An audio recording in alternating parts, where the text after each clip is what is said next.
Oh, and with that, we are live. Here we go, man. It's another Wednesday night, another week in the tank, man. How you doing? Oh, I'm doing all right. I wasn't here last week. I want to apologize to everybody. I had a funeral to attend for a close friend, Yeah, quite a far ways away. I So, remember talking to you. I think it was on Tuesday, wasn't it? You were on your way out. yeah, Tuesday. So, the Suburban made it all the way there and back. It Yeah. got about like 15 miles a gallon on the interstate and still gets its normal six in town. You know, it's So, funny. We were just talking about that this morning. Is that my mileage on my Dart is now that we moved to Olive Branch, I'm literally not getting on the freeway. It's stop and go, stop and go, stop and go, and I just filled up. And I don't really do anything until after I get a few tanks through it. I don't say much. This is tank number three, and yeah, it's getting about 16 to 17 in town, which is it's okay. yeah. Well, and see, if you were to get single digits, that's where it's like, you know what? If I'm gonna get single digits, I'm gonna drive a big block four speed straight axle front end car, right? To work. Screw it. You know, I'm right on that cusp. You know, I think I was telling you earlier, it's like it's a slant six that, you know, it doesn't really get out of its own way sometimes, but it does, and it's really awesome. But still, I don't know, man. It'd be cooler if I had something different. But let's go through and let's greet people. We got Miss Kadachi. Oh, awesome. Cheers. There was someone earlier that was up there. It says, I got a question. I said, post it up and we'll get to it as soon as we go live. We got Mr. Buff Del Campo. We got Clayton's. We got Buff, Colleen Buff, 38 POS Racing, L2 Kid. We got the 38 POS. And, That's oh, the wifey's in LC2 here. kid. Huh? That's LC2 kid. And Oh, if you is it didn't know Alice? that, that's the GM nomenclature for the turbocharged Buick. Oh, okay. I Yeah. Beyond me. Um, I don't speak much Buick. That's why we have you. We got the wifey. We got Patrick and Action, Tall Garage, and ooh, wow, a lot of people it just refreshed.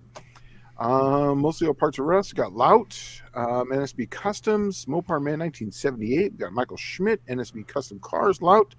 We got Patrick. Everyone's just kind of greeting themselves. Tall Garage, Colleen. Looks like we're getting a full house in here as we go through. That's good. Awesome. And yeah, Huh. looking to see if doing a quick scan to see if we got any questions. Nope, no questions. Nothing yet. But yeah, we're just I was talking about mileage in my car earlier with Dallas, and yeah, driving around town is definitely not great. And because the car is really designed for the freeway. That's what I designed it for. And it gets 24, 22 in that range, depending on my driving and style, whatever. But I'm going to go. No hard to beating on it, leaning on it. Trying Yeah. to Well, on ramps are always fun. oh man, I'm telling you, right? Because it's what is it designed for? It's to get up to speed, right? Right. Yep. And in Memphis, it is 85. That's the speed limit, right? Well, that's the flow of traffic. Then you have, if you have a two-lane road in Memphis, a freeway or highway, whatever you guys want to call them, that means four lanes because then there's two on either side, which are like, you know, the shoulders. So like a four-lane road then is actually six. So yeah, that's just how it So you can works. And pass on the shoulder in Memphis. yes, well, the Totally center two legal. lanes, the center two lanes are the slow lanes. Well, that's the traveling lane. So, on the 240, which is like the Mad Max freeway here, it is posted 55. Just a suggestion. If you do that, you're going to get run over. So 70, 75 is the center two lanes. Then after the center two lanes, the next two lanes are plus 10 to 15, and then the shoulders are the people who are doing 90 plus. They usually use those there's a minimum of five people they have to pass before they get back over, and then it's from shoulder to the other shoulder to the other shoulder You know to the what other you're shoulder. describing. I saw it once in a movie. I believe you've probably seen it before. It's called Mad Max, Yeah, and that's it's why I call it the Mad literally Max. just like No laws. chaos. It is, and it's funny because just 2 days ago I don't watch the news much. I literally just put it on for background. But Memphis is number one. The city of Memphis. Now I live 20 miles outside that place, but the city of Memphis is number one deadliest place to drive. in the United States. It's got the most fatal accidents per capita per I don't whatever. doubt that. Yeah, Yeah. Oh, because I've had people pass me doing the 85 miles an hour with their skinny Space Saver spare on the wrong end of the car, yeah. right? And you're like, dude, you know that thing was not designed to be anything over the 55 miles an hour. It will collapse. Yeah. No, the people in the chat are saying 85 is legal. No, it's not legal. That's what I'm saying. Posted is 55, but it's like it's posted for 85. Yeah, Because, it's like however fast you can go, yeah, right? When literally. everybody. So here's what I heard a couple of years ago. I guess it was Mhm. probably 4 or 5 years ago. Tennessee was requiring emissions checks on cars, much like California. Oh, wow. And Okay. people in Memphis just refused to do it. So they just drive around with an expired plate on. And Yeah. then they came up with the drive out tag, Oh, that's right? right. So instead, what you would do, instead of like actually getting a license plate with a number on it, you would go to the DMV and you buy a drive out tag Hmm. and you put it on your car and leave it there for eternity, Yeah. forever. Even though it did expire within, like, say, 30 days. Hmm. Just leave it Yeah. on there forever. Yeah. And that's the things too, is that you can get those off of Facebook and people literally laminate them and that is their tag. I would say once you get off the 385 and you get somewhere in the Memphis vicinity, 50% of the cars do not have license plates on them. They have drive out tags. And that is not an exaggeration. What's funny is that, but the drive out tag is like, see, you think you get pulled over, right? Hmm. Not if everybody's doing it. They'd have to pull every single car over. Yeah, yeah. And the state troopers just don't come in here because into that area because they made it illegal to chase after people, right? So yeah, so all you got to do is run, right? That's their mentality, and so just I don't know. It's one of those things that I don't drive any of my cars that are of any value into that area.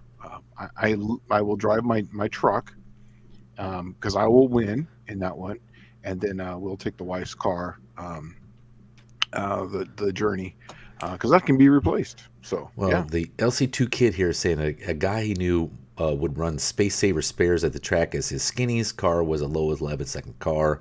Fool, right?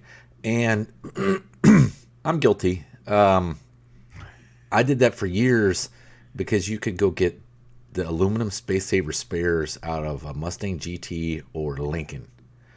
Lincoln Town Car came with aluminum spare. And you can run them on the front of the Fords and you paint them black and they look just like a black Steely. And they're light. But then I would put race, because the ones on the Mustang GT, like 94, I think, Mhm. 94, 95 Mustang GT or Cobra, they were 15 by 4. And it was the perfect size for a race tire. Yeah. So So she posted up her question: types of 4-barrel manifolds for the 225. Will you have the Clifford, the Offenhauser? Then you have the Aussie Speed ones. Aussie Speed, I believe, it comes in 2 flavors. They consider it a short, which is considered really a medium runner, and then they have the super long runner. What I like are the Offenhausers, just because they're everywhere, and they work well for what I'm doing. And I've learned how to tune for them because they're just inexpensive. You can really get them pretty cheap because I just got one for free on an engine, so you know. But that's I think the she's ones. actually, the more I read the question, I think it's for a 225 or the 215 Buick V8 or the Rover. Oh, it could be, yeah. Um, Rover okay, Motor. Oh, or maybe the V6 Buick. Because the V6 Buick was 225 and the Slant is 225. I think you need oh, to elaborate a little bit more, because we could be talking about all kinds of different. But Shane was giving you the list there for the Slant 6. yeah. Sorry about that. I just assumed it's not 6. Yeah, well, I just saw the 8V Rover motor and like, please, Dallas. Okay, so I'm not sure if you're asking about the Buick V6 or you're asking about the Rover V8. I'm assuming the Rover V8. So you only have the 215 4-barrel intake manifold that came from GM that was only available in like 62 and 3. Okay, so V8 copied by Rover. All Yeah. right. The other option is Edelbrock actually cast one.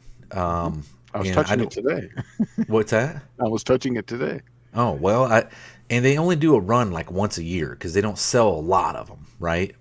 It's actually just overseas probably that the Rover is pretty much the world dominated. I guess you would call it the Buick V8 of the world, right? But the Edelbrock intake, and then there's actually two other ones. There's a single plane intake manifold that was. I'm gonna screw these all up because I'm trying to do it off of memory. There was one made by like Willpower, I think, and then there's another one that was available in Australia, I think, and it had the water neck separate.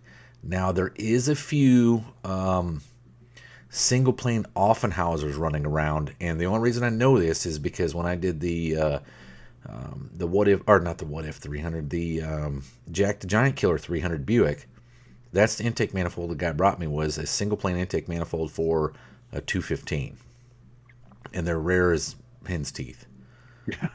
Right. Bicycle Guy 111, which is now switching gears. Hey guys, any opinion on installing deck plugs? To Do you know? restrict, I don't think he got his whole entire question in there. Oh, okay. All right. Well, moving on. Sorry about that, but post it up and we'll check it out. Slant 225 manifold is a cast iron two barrel manifold equivalent to the Offenhauser? No. Or is the Offie a two single or two dual barrels? Just wondering if a cast dual barreled intake is good. Okay. I have an Offenhauser that I just got from Clint. It's a two singles, and I'm going to try that out. That's actually for two Holley 1920s. Like I said, I like the Offenhauser, and I personally have never seen an Offenhauser with two singles on. Doesn't mean they don't make it, but I just personally haven't seen it. And then two singles. Two singles, two duals. Two duals are the ones I haven't seen. The two singles I actually have one of those. And just wondering if the cast dual barrel intake is good. Yes, that's actually what I started off with. Is I had the cast one, which was the cast iron one, which was kind of like it's like stock, and I opened it up. I'll take some pictures of it. I'll do a little short for it and I'll throw it up there. But it's got two holes in it. I opened it up so that way it was a square hole. Then I made an adapter plate so I could put a Holley two barrel on it, because the Super 6 carburetor I just didn't like. It had a lean spot that you would just move around. You either had a lean spot down below a stumble, or you had a stumble over here, but you just never could get rid of it. So then when I went to the Holley two barrel, it eliminated all that and it ran really good. But yeah, if you can get a cast iron one, that's actually the better one to get if you're going to just make it as a daily driver, because it bolts to the intake manifold. I mean, the aluminum one will too, but this way they're expanding and contracting at the same rate if they're two cast iron pieces, the exhaust manifold and the intake manifold. So now you can get one of those. What were those intake manifolds? Those really bitchin' ones. I can't think of the name right off the top of my head, but I'll remember in about 10 minutes. But they're like dead soft material, and they just seal right up. So, is it an exhaust manifold gasket? It's exhaust and intake manifold gasket. Remflex? Remflex, that's it. Remflex. Yeah. Those things are only good one time, though. Make sure you torque it down, but it will not leak. And when you take it back off, be careful, because the metal sheen that's inside there is like a razor blade. Ask me how I know. Yeah. Well, LC2 Kid's saying, Professor, we're getting comp roller cams that we're having to clearance the lobes to clear the adjacent lobe since they hit. What would be the proper way to get this fixed? I called Techline No Dice. Okay, I'm thinking this is the lobe. Okay, I've seen on the Buicks. I don't know if this is a Buick related or not. Coming from LC2 Kid, because he does a lot of small block Chevrolet stuff too. But I've seen on Buick where the core sits a little bit too far back, and the lobe will actually contact the lifter. Oh, prior. Okay. Not prior, but it'll contact the adjacent lifter to it. Oh, okay. Yeah. You know what I mean? Like on the side. Hmm. And there is a way to fix that, and it's not all that complicated. But you Yeah. have to TA Performance, if it's on a Buick, V6, or if it's on any Buick for that matter, TA Performance sells a like a thrust place replacement thrust plate for like a damaged block where the thrust is worn so much into the block that you have to space the camshaft back out, Yeah. right? And I could not see where this would be too much of a problem if you were to use one of those on the cam thrust itself. Instead of it being the block, you would just drill and tap the cam thrust, Then countersink some screws. but it wouldn't line up down below then on the crank gear. You'd have to space the crank gear out. What I've actually seen this before. Send me some pictures, but I've actually seen this before where you had to, on the face of the camshaft, if it's too far back, you had to cut the face of the cam and move it back. You had to actually physically lay that off, pull the pin out, the alignment dial pin, cut 50 thousandths or whatever it is to move it back so that way it's not too far back. And if it's too far forward, then you could just shim it back. I've That's seen what that. I was thinking was the shim is use that thing instead of it being like the thrust plate on the block. You You got to used it put as it like a between. shim between the cam and the And block, and that no, way no, it space it back out into the area that it needs to be, and it moves the lifters or the lobes away from the other lifters. yeah, you can't do anything with the gear. Basically, it would have to go between the gear and the cam itself because if it goes against the block, then it's not going to align up with the crank gear. So then Well, your right, and chain's that's going to the go. problem though. Is it's either too far back or it's too far forward. If it's too far back, But you the have to run cam a is shim in there. Right, correct. just the cam is, but not the gear, not the sprocket. So the only spacer you could put it in between is the actual the gear and the cam. It cannot go on the block because if you put anything on the block, you'll move the gear forward, which then now it's not going to line up with the chain. I don't know if that's going to be the problem or not. It sounds like the thrust is cut down too far, and it's sitting too far in. Because that's where I've seen them happen before. I've never seen them Yeah, too far out. It's always yeah, that they're too far in, and they got too much of the thrust face cut off of them. yeah. So like if it's a cam problem, that's what I was saying. If it's a cam issue, then you can cut the cam. But if it's an actual block issue, then yes, yours would work. Check to make sure that it's lining up correctly is what I would do first with the timing chain. Don't put any lifters in it. Hook up the chain and then just rotate the engine over with the crank in it, and then just see where the cam naturally wants to sit. No oil gear on it, nothing. Just rotate it so that way it's level, and then just see if the cam comes out. If the cam walks out while you're rotating it over, and then put a dial indicator on there and see how much it's moving back and forth, and that will tell you if it's on the block, or if it's not on the block and it's an actual cam issue. Then it's something that needs to be fixed. But if you send me some pictures, I can definitely tell you what it is. Um, you can send them to spolito@edelbrock.com, or you could even send them here at slantdailygarage@yahoo.com. I'll forward them to myself. Either one, I'll take a look at it. Um, Well, the next question is Schweers and Gears says, Here you go. "Hey guys," and I'm hoping we answered your question there, Mr. LC2. Yeah. But hey guys, any opinion on installing deck plugs to restrict cooling passages and strengthen the deck on 400 small block Chevrolets? They use 3/4 inch pipe thread. My block is at the machine shop. Doesn't know. I wouldn't do anything to restrict the block. Not the Cooling. water. Yeah, Yeah. not the water and the block at all. If anything, restrict it. If you're going to do anything, I would put concrete in it and put it on the bottom. It Um, sounds like restricting isn't the goal here. He's actually just trying to strengthen the deck of the block, right? Which a 400 small block Chevrolet, for those that don't know, yeah, is pretty flimsy.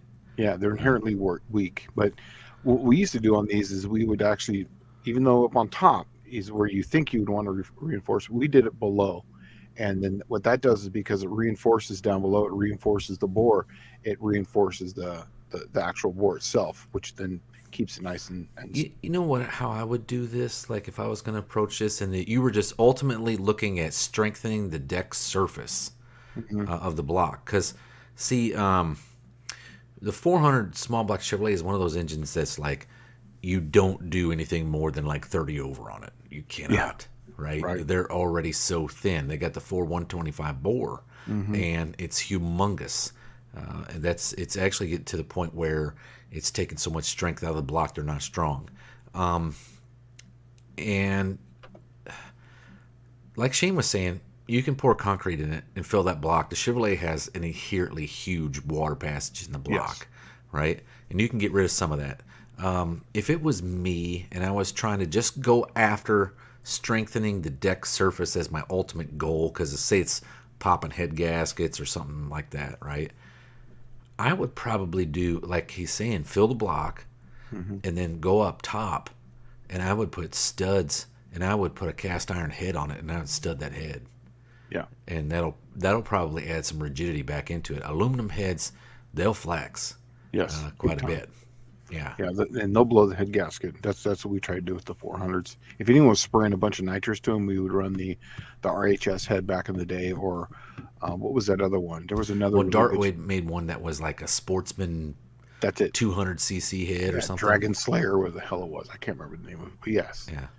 it was badass, and a lot of the circle track guys would run it, and then after they would get done with them, us cheap drag racers would buy them and they'd put them on They their were cars. already worn out. We would show up to buy them. Yeah, right. Yeah, I wouldn't do anything with the deck because anytime you're restricting anything on those things, it's no good. I would do it down below, and like Dallas said, 100% run a cast iron head if you can get away with it. Let's see here. Okay, and I might know it's crazy, and I know it has to be brought up, which is the best 6 single car for. He's got to be talking for slant 6, right? Okay, it may be crazy, and I know this has to. Oh, 6 single barrel carbs. Yeah, that would be your Weber setup. Yeah, it's the Weber. There's actually a person doing that right now. Um, slant 6 with Webers. It's an Australian guy. Yeah, here. Then you can tune each individual cylinder. The ideal Yeah, thing in a slant 6 is get rid of that log style manifold, because it's actually, the runners are too funky. If you look at it, the two center ones are almost straight in, and the other ones are at like a round ram's horn kind of deal. And then when you get out to the outside cylinders, they're pretty extreme, and they're like way longer than all the other ones. yep. And it causes fuel distribution issues from having a single point where the carburetor is at, right? Because it's not pulling evenly underneath. It's pulling, like say the two center cylinders would have the most effect on the entire carburetor, Hmm. and And they run then the fattest. right, and then your outside ones would be lean, right? And this isn't something that's new. This is something that's like it's inherent to 6 cylinders. It's actually inherent to V8s. If you look at small block Ford Windsors, Windsors suffer from this pretty bad too, because the just being right, just going from a 302, real narrow intake manifold, Yeah. and then went to increase the deck height, this real wide intake manifold. It somehow affected the airflow to those corner cylinders all the time. Hmm. And the trick when we were running fuel injected 5 liter Ford stuff, and you had a Windsor in there, what you would do is say you were running 24 pound per hour injectors, where your center 4 cylinders would be 24 pounders, and then the outside 4 cylinders would be 30 pounders. Yeah. And that was to make up the difference of the fuel that you weren't getting. So, but I guess a single intake manifold, if you had a single intake manifold with 6 Webers on it, or it'd actually be technically 3 Webers, right? Yeah. But you can tune each individual one of those cylinders. I put a link up to it right there. That's the one. You can just type in slant 6 with Webers, and it literally comes right up. And it's pretty interesting to watch. And Mr. Wilburn says it down here. 6 singles would fix the distribution, but man, would it be something to tune. In my Yeah. Volkswagen, I only had two Webers, and it was and at first I had Delardos, then I had Webers, and I didn't like the Delardos, but the Webers, the best way to tune those is literally with a piece of pipe, and you're just listening to the Venturi. That was actually the best way. I got the little synchrometer Yeah. that gets you close, but you actually listen to it. It I had tells you guys what it use that wants. synchrometer. Okay, I screwed around with the 6 barrels on the Ford FE stuff, Yeah. right? And you use the synchrometer, and it was like you might as well just throw it away Yep. and then just start looking at plugs Hmm. and checking cylinder temperature. You did better checking like exhaust temperature Yeah. and looking at plugs than you did with that synchrometer. That thing would kind of get you in the ballpark. Yeah. Get you close. Just That so was you're not out of bounds, but you're on the ball field, but it doesn't mean you're good or not. It just means that you're okay. We're here. We're close. It's running. right. That's about it. So Dave Norman said he saw a Leyland P76 engine V8 in a jet boat that had an Offenhauser manifold. I assume it was originally a Buick or Rover piece. It would have had to been because, and those of you not familiar with this, the overseas version of the 215 or Rover or whatever, the Leyland P76 is an Australia-owned by itself car. It was the car of the Australian people, the Leyland P76, and it had a version of the Rover engine that was actually bigger than the one that Rover was selling in everywhere else in the world. It had a taller deck height, and I don't remember what the cubic inch was. I don't like 244 or something like that. They're a pretty big stroke. If it had an Offenhauser intake manifold on it, it probably had spacers because the deck height is taller. But that Offenhauser piece is, they made it till just a few years ago. But I mean, they are rare. Because if you think Offenhauser was expensive, go look at one now, right? Exactly. It'll be like $800-900 for an intake manifold, Yeah. and you can go look at any other manufacturer, and they'll be like $300-400, Yeah. right? So Offenhauser probably had that disparity way back in the 60s as well. So they Hmm. did not sell a lot of these things, and it was just, if you were unfortunate to be a Buick V8 or Rover V8 aficionado, you didn't have but one choice. So Yeah. you paid the through the nose for the sucker, You paid the Buick tax, the just like I tax. paid the Yeah. Mopar tax, right? Um, Clayton's asking a really good question here. At what point do you need to go to an engine plate, basically like an engine mount without a rubber, so it won't vibrate unibody car too much or break weld spots? Well, here's the thing: is that first off, you got to get the car. If it's unibody, you got to get the car stiff first, because when you go to an engine plate or a motor mount, even if it's mid mount or front mount, you're going to basically be putting it, solidly there. So in the back, you're still going to have a rubber mount, because otherwise you're going to break the weakest link, which is usually the bell housing on a stock style transmission. Once you get the unibody straight, then it comes down to power. Now, on my car, I was running 970s, and I had solid motor mounts, and I had a polyurethane in the back. I didn't have a motor plate or an engine plate at that time. I have one now because I'm going to be hitting it with juice. And I would say the tipping point, now this is just a guess, but I would say somewhere right around the 700 to 800 mark on a car that weighs about 3,200 pounds. I would be looking, and a trans brake. Trans brakes are a big deal because you're going to be hitting it really hard with a lot of torque instantly. So that's my guess. So at my well, one, if you're a Buick fan, you know the plight of the Buick crap rubber motor mounts, where they're just vulcanized rubber on two pieces of metal, right? Two pieces of steel, Really, there's nothing. There's no clamp. There's no clamshell. It's just rubber. Wow. rubber in the center. And what happens is if you have something that builds torque, like I don't know, any Buick V8, it usually tears that mount in half. And if you go in a racing application, see the blocks are so weak and flimsy that if you put solid motor mounts in it, it'll break the block. Wow. So you're stuck and you don't really know what to do. And that's, I've run into that on my 63 Special that I'm building for this super stock class, because I'm dumping the clutch on it at 6,700, right? Hmm. And the only motor mounts that actually fit in this Y body are the 215 Buick motor mounts. And if you thought a Buick 350 or a V6 Buick one was spindly, wait till you see a 1963 Buick 215 one. It is virtually nothing. When I took the motor out of the car, the mounts fell in half because they'd been torn up for years. And so I started running into this problem where I was like, wow, am I just going to put some V6 Buick motor mounts in it? Am I just going to use Regal motor mounts and then make my own stands? Because they make aftermarket motor mounts that handle like 1,500 horse. The problem, like Shane was saying, is like when you shock it, when you shock the drivetrain, right? The Turbo Grand National isn't anything about shocking nothing, right? It just leisurely lays into it and continues to lay hard. And then it just, like it's not shocking anything. And that's what tears them. So what I ended up doing was, and I haven't done it yet, I'm actually come up with a plan where I'm not using a motor plate because they don't make one for a Buick V8, surprisingly. I'm going to just bolt 3 bolts to the cylinder head and then make myself what used to be called a torque strap.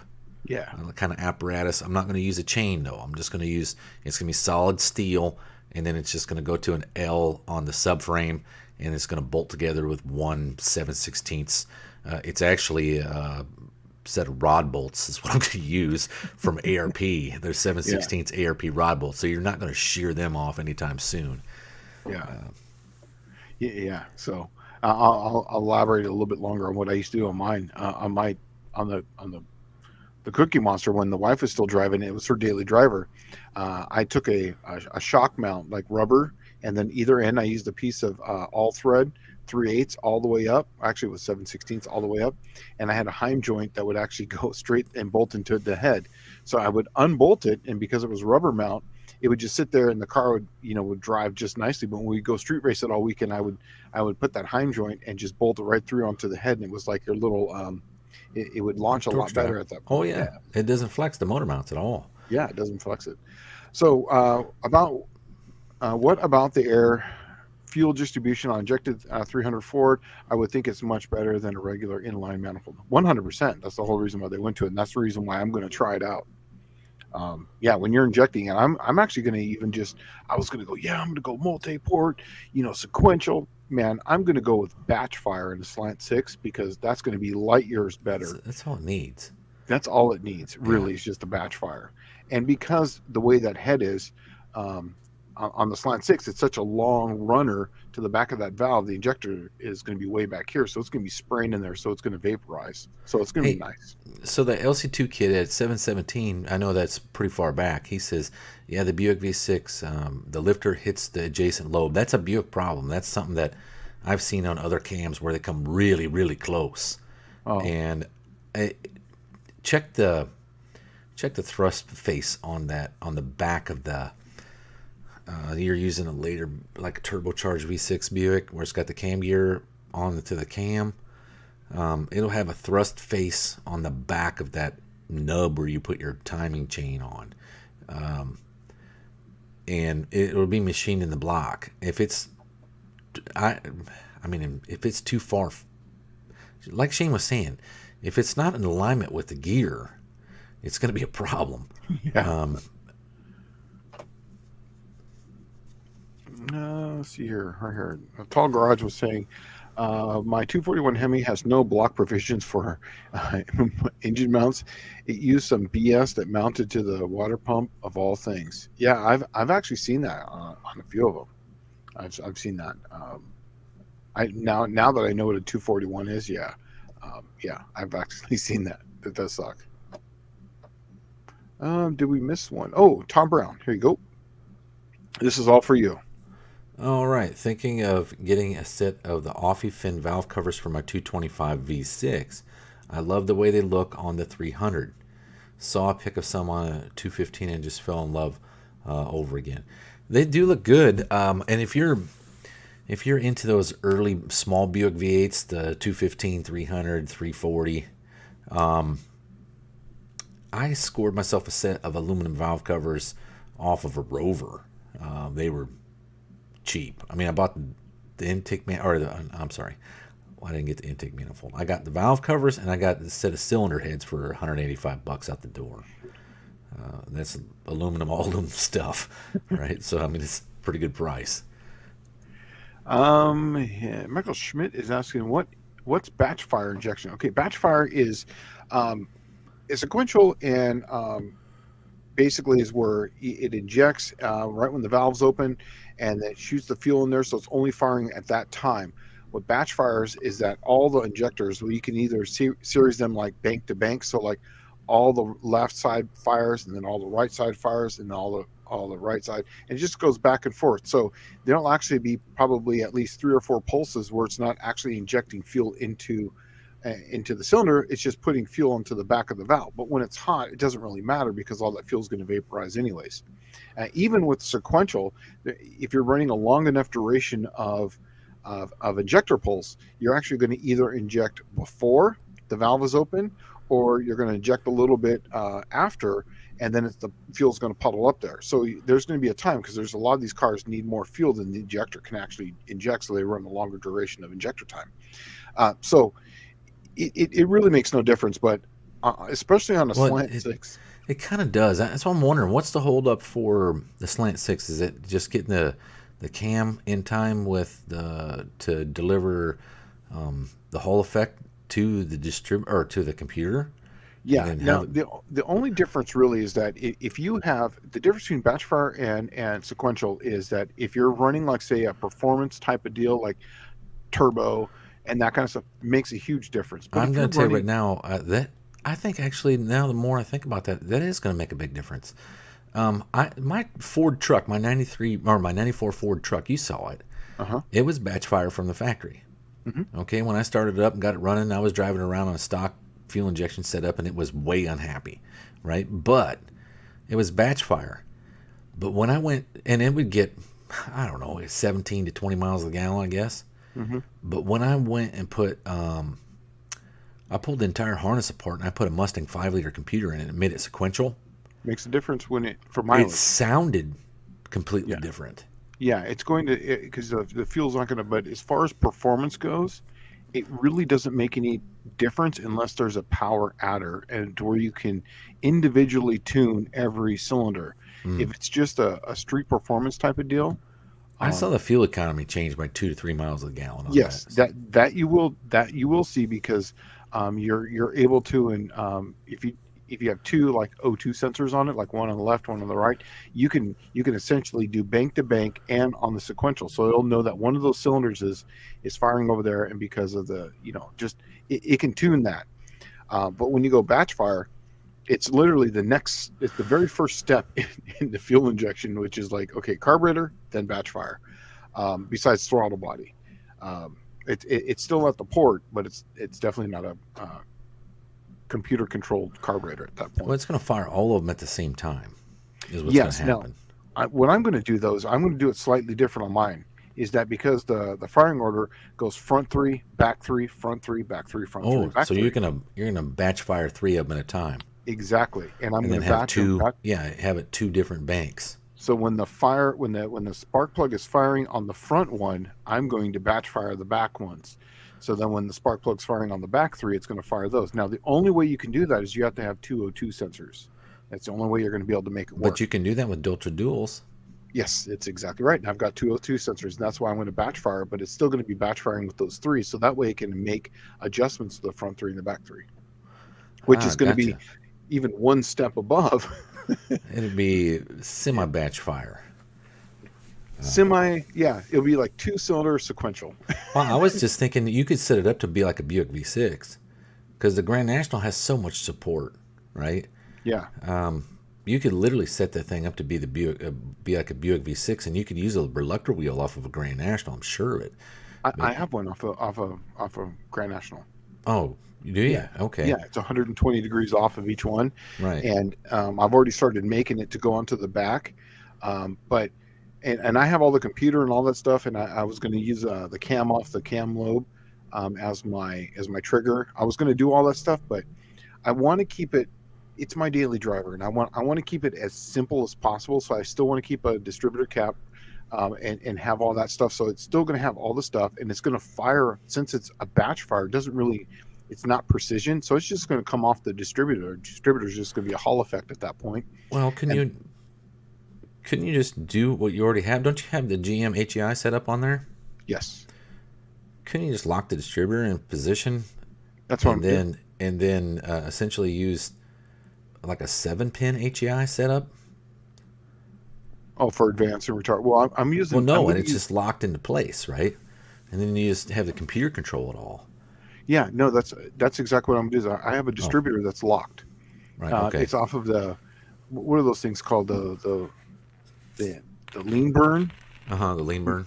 Yeah, the lean burn is like an They had a 85. slant six lean burn. Yes, they did. Oh, It was, dude, what a turd that would have been. yeah, exactly. So I have the distributor for that. Literally, it's locked down. It's just a Hall effect on it. So I have that, and I have another one. I'm actually going to put one of those in Plan Z when I drag race it. It's just going to be a locked out distributor. So it's At just a locked. 36 or whatever. Yeah, Yeah. it's going to be at like 28. But yeah, um, but yeah, that's what I'm going to do. Is I'm going to do that, and that's how I'm going to make it simple batch fire. So that way I don't have to have all the precision and it could be a little sloppy because it's batch fire. Who cares? The fuel's just puddling on the back of the valve. You know. Okay. Okay. Ant is it Ant D? On the Slant 6, have you used the two one barrel offie? No, actually just got one. If you watch my last video, I do a little blurb there. I just got one. I got all the linkage. Clint hooked me up with that, and I'm really stoked to try to get it to go. So I'm really excited about that. Um,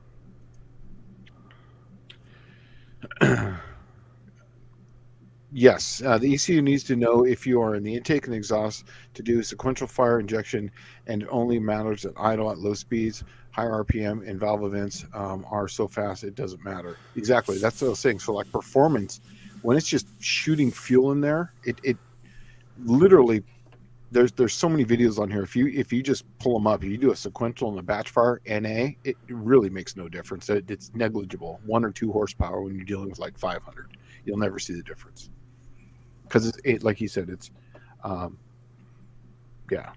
Um, Tall garages do sequential. I'll get there. But I'm gonna do the batch fire first. Well, he really I likes your might do the, idea there huh? with it using the fuel pump lobe as the cam trigger. Yeah. No, I'm gonna get there. But on the Lizard King, I'm going to do batch fire, and I'm going to leave it batch fire because that's my driver.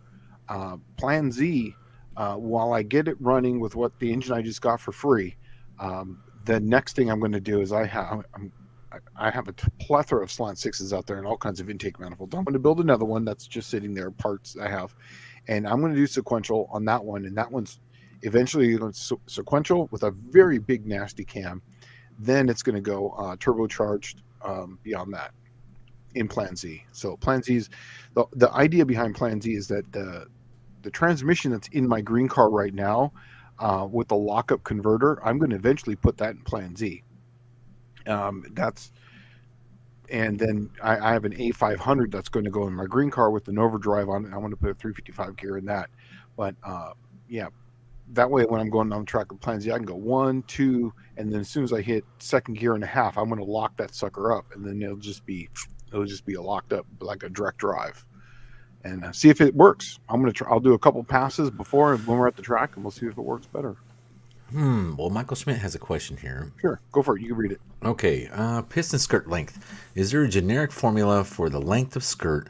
What are the factors used to determine it? And can you safely shorten a beer can size piston as a means to balance the set? I don't know what a beer can size piston is. Oh, I guess it'd be like big round as a beer can, huh? Yeah, well, he means like long. They're super long. Like a Okay, Slant 6 are super long. right. Well, okay, so Buicks, Internationals, um, I think the Slant 6 even uses a full skirt piston, right? Hmm. Yep. And it's more or less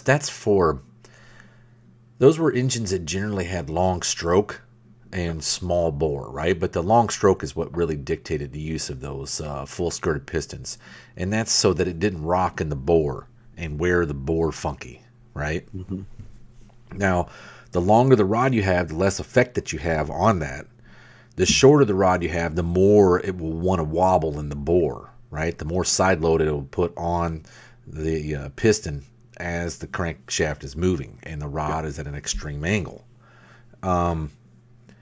Now, the generic formula for the length of the skirt, I'm going I to don't. say that there probably isn't a formula. There may have been once upon a time, but it really is not relevant any longer. No. They've determined that, look, you just put a longer rod in it, you don't have so much rock.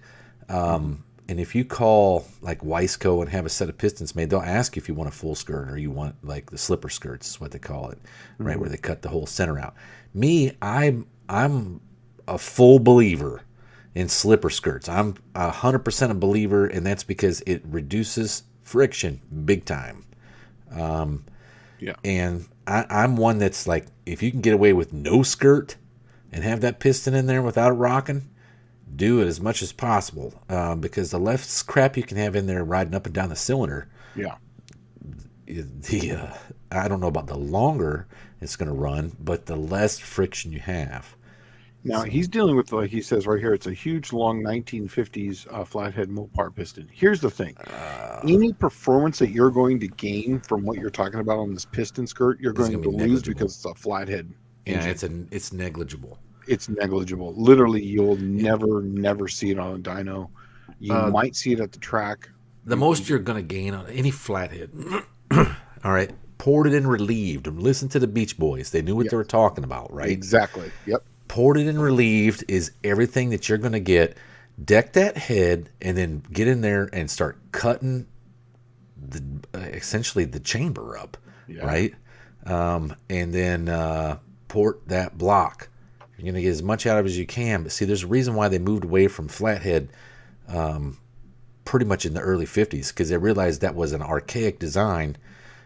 Just the only reason they were doing that is because their limitations on manufacturing at the time, right? Yeah. It was they were very limited, and after World War II, all the stuff everybody learned in World War II came into play, and that's why you saw such a huge jump in evolution from, a flathead all the way to virtually roller cams within what, a 10-year period.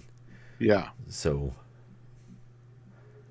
Tom Garage is asking a pretty decent question. Piston Tech has come a long way. Yeah, I see. I see the pin being all the way in the oil rings these days. Is there downside to that? Yeah, if it gets up there too far, you're gonna, instead of like clips, you'll have buttons, basically, yeah, yeah. you'll have plugs in it, and then it'll just be an oil, like support on there. And it on my Hemi, on my 6.1, I have a longer than stock rod in there, and that it's in there quite a ways, but it's not really a problem until like you get like high RPM, high power, whatnot. There's a few Mopars. I think it's the 400 block. I think when they get up into the 512, they actually have to have a piston supported oil ring, basically a plug supported oil ring at that point. But it's really not that big of a deal because it's on a non-thrust side. It's on the sides, and it's still load. Don't get me wrong, but it's not nearly the load it would see on the front. As far as compression or when it's coming back down on power stroke. I've seen some that have like the plug that you're talking about, you put in there, the button, Mhm. but it has like a rail on it, right? Yeah, And when you put it in there, that supports your oil ring, that's right. right? It's a And then it basically, locks it into place. And then yeah, that pin is just essentially held by the oil, or not the pin.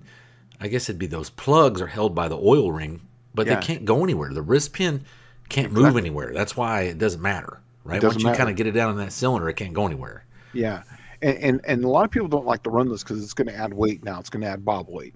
And it's literally like unfree bob weight because, if you have a clip, you can get that pin really really small. It doesn't have to come all the way to the end. So it's either run the pin all the way to the end and run small plugs, or run big plugs and have a small piston. Now, obviously, the aluminum is going to be lighter than the plug, the pin, but still, it's still a pain in the butt. I was just kind of wondering, like if we were really going to take things, like have you ever thought, like, how the Volkswagen Bug, the case has actual bearings in it for the crank, Hmm. right? I was thinking like, okay, I always think about stuff like this. What if you had a crank that was all threaded together, and then you could slide the bearings on as you Right? thread it together, and it's all stopped in one spot. And then you put a key in it, and then it holds it all together, right? And you have all these roller bearings. Well, you'd eliminate a lot of friction. In Hmm. this kind of instance, the piston, why couldn't you have a screw-in plug that literally is like the piece that would be there, right? But it screws in, and it has the rail for your oil ring. Hmm. But before you screw it in, you put your pins in there, and then screw that plug in that's going to hold the oil ring. Yeah. And it wouldn't be any bigger. Yeah. I mean, that could work, Yeah. Huh.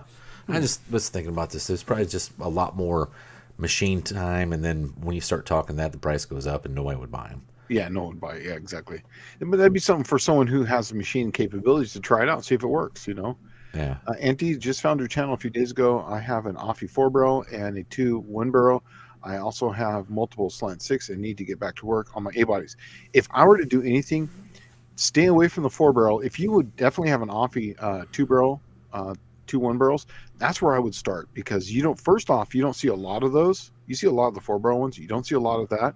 And they just look cool. And from the people that I know who have run them, they actually have really good distribution, because It's two separate 1-barrels, right? yeah, it's exactly 2 separate 1-barrels, and they're literally almost equal length at that point. And so you're not trying to tune out like, okay, the center ones are going to be a little fat, these ones are a little lean. I'd rather have it a little fat than these ones being lean. So you're basically robbing Paul to pay Peter.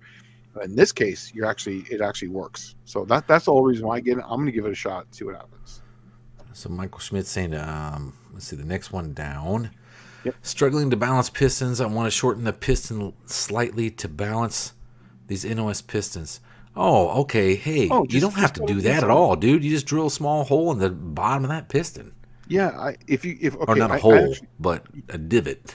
Yeah, if you go onto my channel, I have a section called playlist called Engine Building, and then when I'm doing my road racing engine, I show you how to do that. Now, a lot of people drill holes or whatnot. I was taught you grind away on that way, so you grind away with slow, and that way you don't put any stress risers. It's a nice curve. So on the inside of the piston, where the actual rod goes down, it's going to come up and go flat right there on that edge right there, because it's it doesn't matter at that point, because it's all the pressures on in the center of it. So you're just basically going along that, and then that way you get a nice bevel on that, and it works really good. And you can take off a lot of metal there, and it doesn't make any difference at all.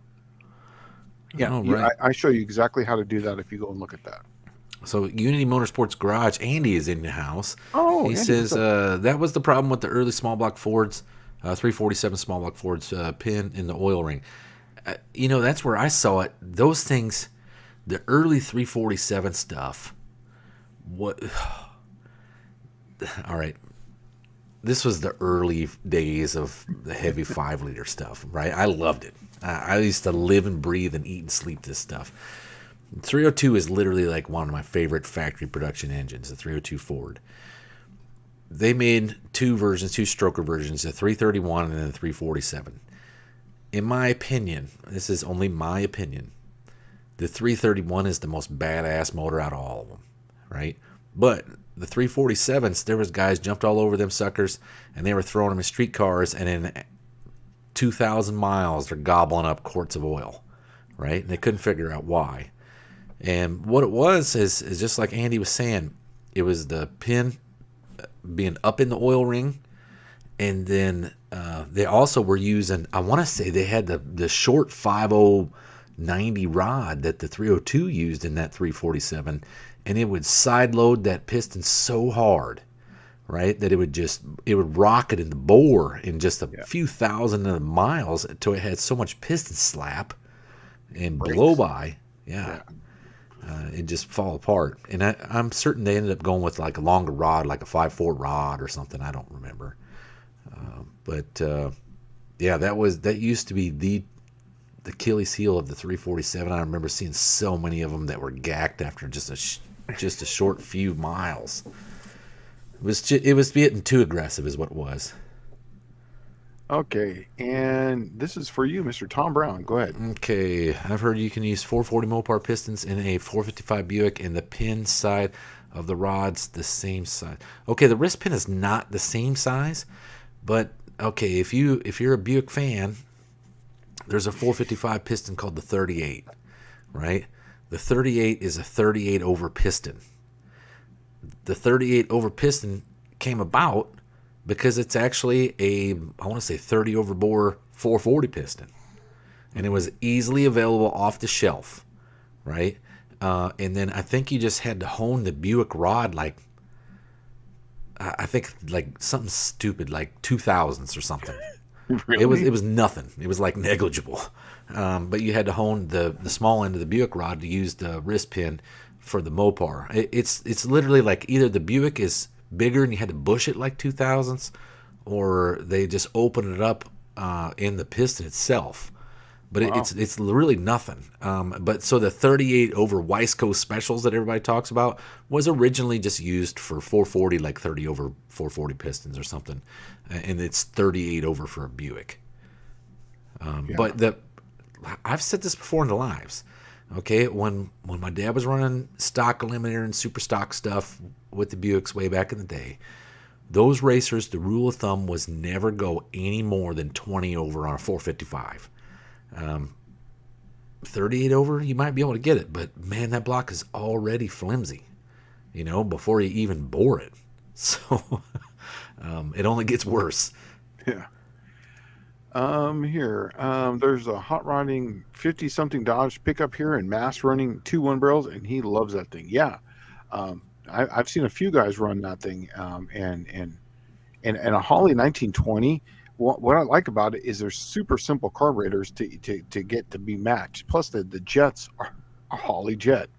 Now they're small, be it because there's a lot of signal, so you're running like probably a 56 or a 58 on those because the signal's so massive on that thing.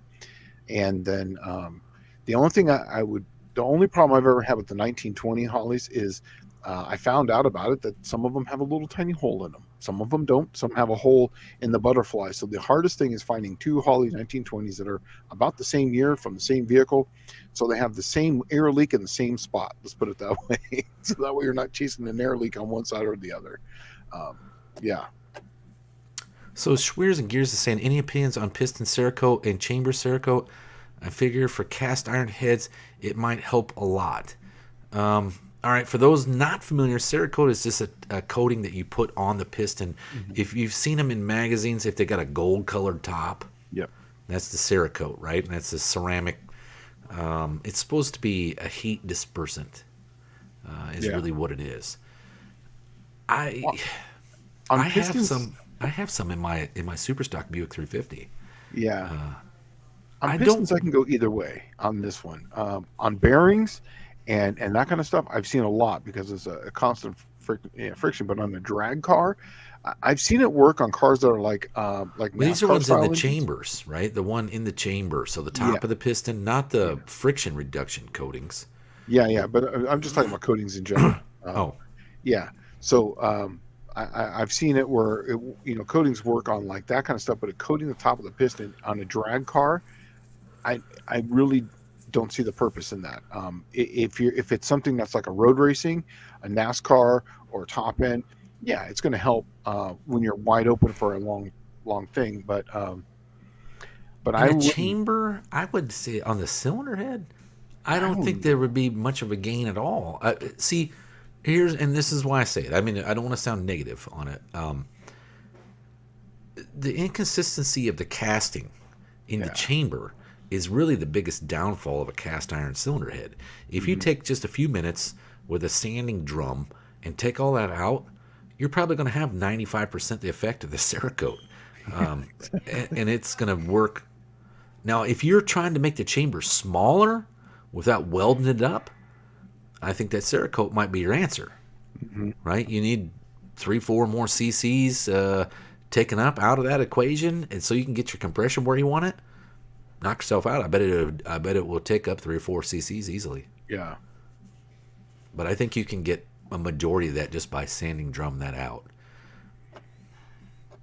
Let's see here. Something turned into Michael Schmidt. Holly 1920. Isn't the Holly 1920 similar to the 1904 with a glass bowl? Was thinking of trying those for shits and giggles, but just trying to use the Holly Jets, which I have. Yes, exactly. The 1904, I've never messed with the 1904, so let me, maybe I have, but All right, is it 1904? These are the carburetors from the year. no, this is a number of the carburetors. Well, these are the early one barrels from that they used to put like multiples on V8s, right? Like 8 of them. Yeah, exactly. Oh wait, you know what? You can buy a repopped one of those. Yes, you can, but they don't work for shit. Oh really? Yeah, I believe the 1904. Now I don't want to. It could be.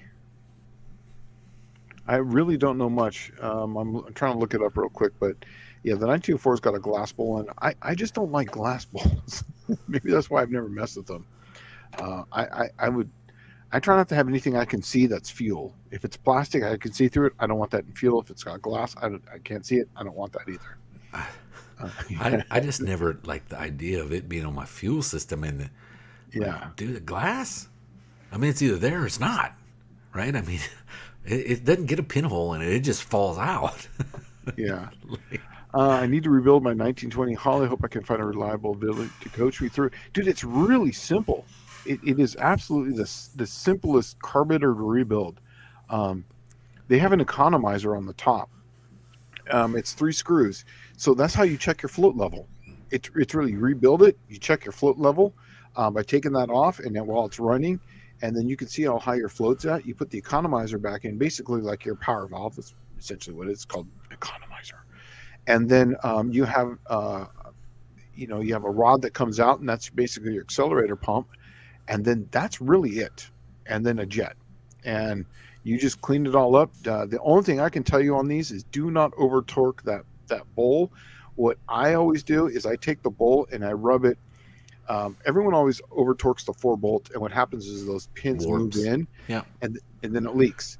So I'll try to find one that's not been bent out, or I'll take it and I'll sand it so that way that bowl is now flat where those bolts go through. So that way it's not hitting the body and then not being able to tighten down. So, but it's a really simple deal. If you can watch a couple of videos, I'm not. I think I have a book on this Holly 1920. I have a whole. I'm like you, Dallas. I went down and I got. Maybe it was you was telling me, or maybe it was John.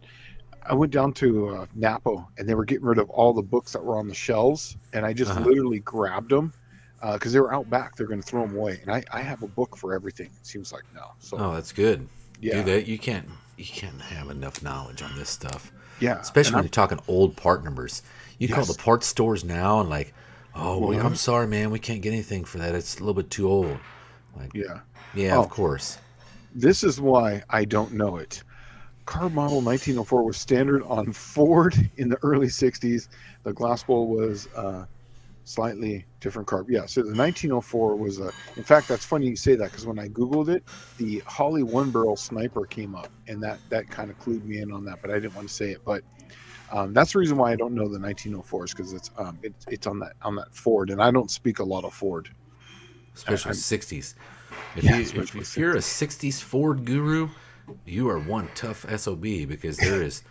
I mean, it was like this part only fit this car made on Wednesday when facing east, right? It Yeah. was the weirdest interchange stuff ever. I was a parts jockey for a while, and we used to get the Ford mystery part of the day. It literally had a Ford number on it, like 1Z whatever number. And the worst in the late 80s, early 90s were the ported vacuum switches. Man, they were terrible. They were all color coded with 3 ports, so it was like it'd be purple.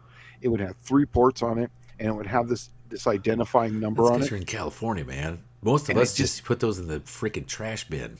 and it didn't exist. Well, these guys had to have it to pass smog back Right, then, right. and so you would go to the Ford catalog. We'd have a Ford book catalog, and we go to Ford to vacuum switch, and it literally would go straight down, and it would skip right over the number the guys got, and it would have CA in I parentheses, know meaning it's made because I'm holding it in my hand. here.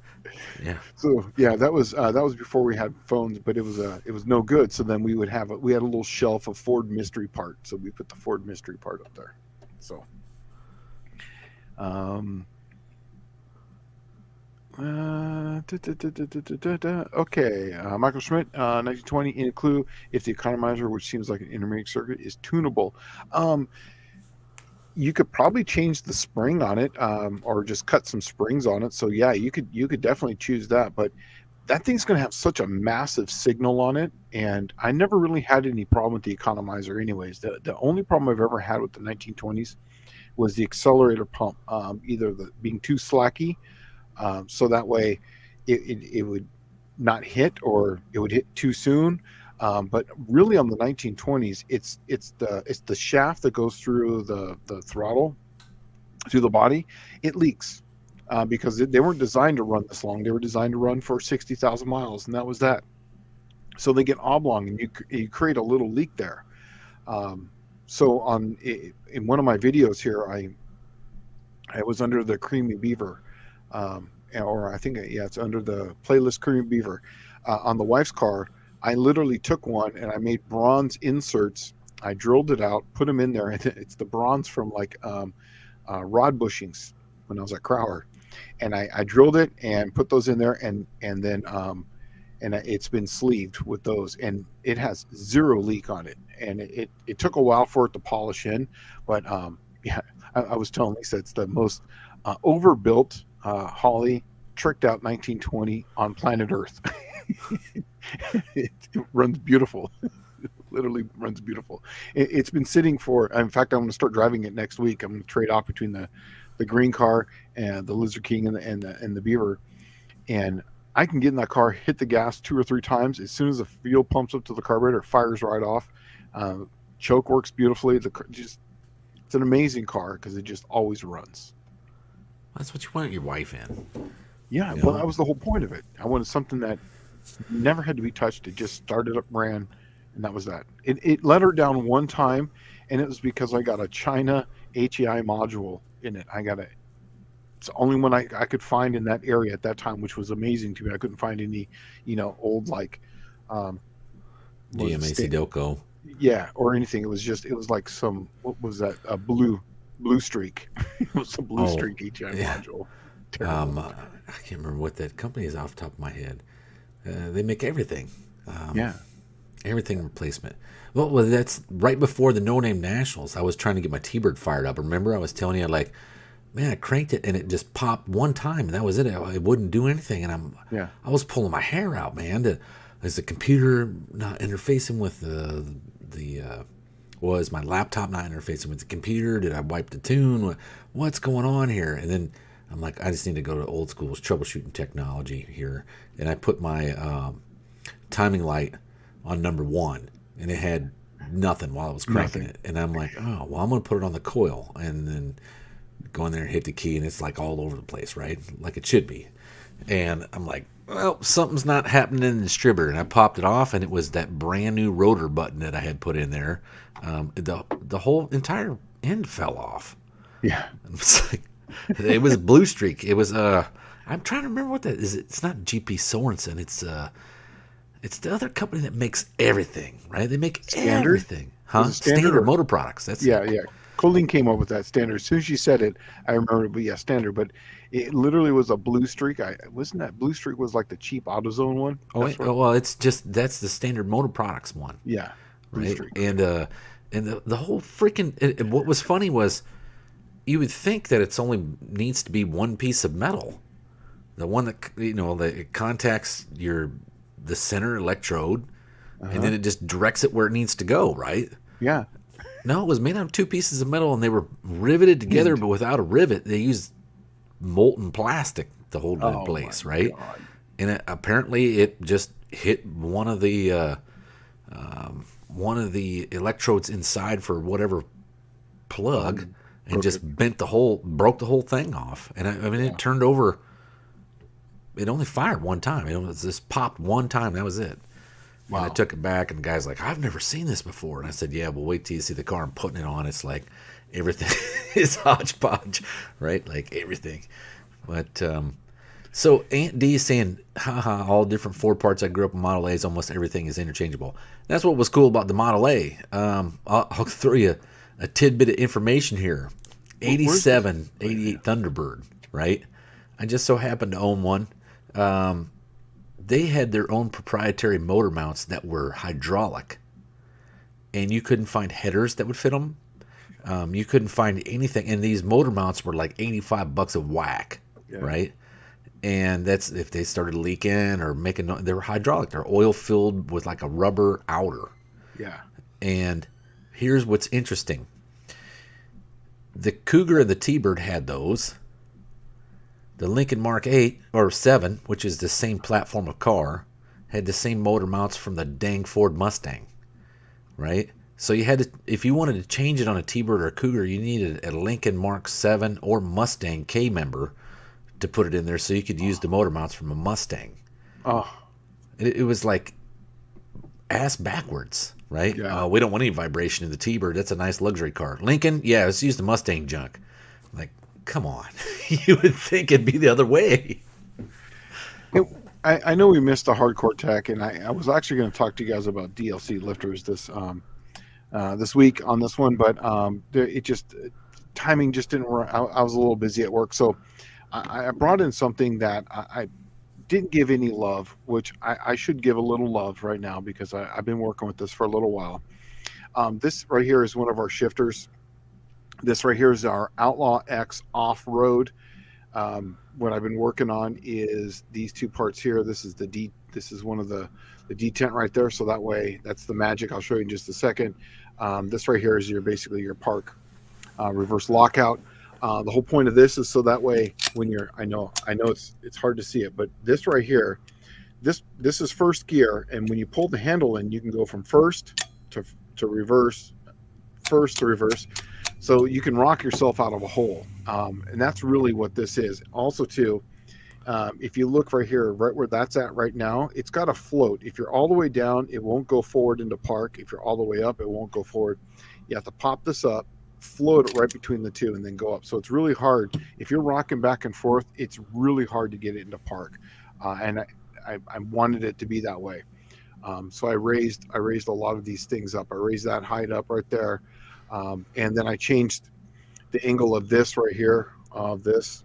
I put a chamfer on there. And the chamfer, it's a hardened steel, so it's not going to wear out. But what it's for, so that way when you're here in this one, you have to literally pop that up, and then it has to sit on that chamfer before you can actually go forward. So it's a little lever, And then this is just like all our Outlaw X's, and this is one of our assembled units. And so this is something that has to be modified to do this. And I believe we're going to sell it on all of the GM platforms, because in a Chrysler, if you go from first to reverse, your sprag go bye-bye. And and the Fords, we had it. I think at one time we had an AOD one, but we just stopped selling AOD trannies, and then we had like the C4, C6 ones, but they just weren't big sellers. So. And this is actually just we're next week. This is actually going to be hitting the market next week. So yeah, we've had it out for a couple of years, but it's never really done anything. So And that's for you off-roaders out there. Yes, exactly. Right. And this is for your mud boggers, rock bouncers. So that way you could just be in there, you pull the handle, and you can just go back and forth, and you don't even have to look at it. And that's first to reverse. And my kids have been cranking on this for a while. And if you put any shifter on your desk, just like if you give any type of male something with fluid in it, they're going to grab it and they're going to shake it. If you toss it to them, they're going to grab it and you shake it and see how full it is. If you have this on your desk, they're going to walk over, hey, what's this? They're going to grab it and start cranking it back and forth.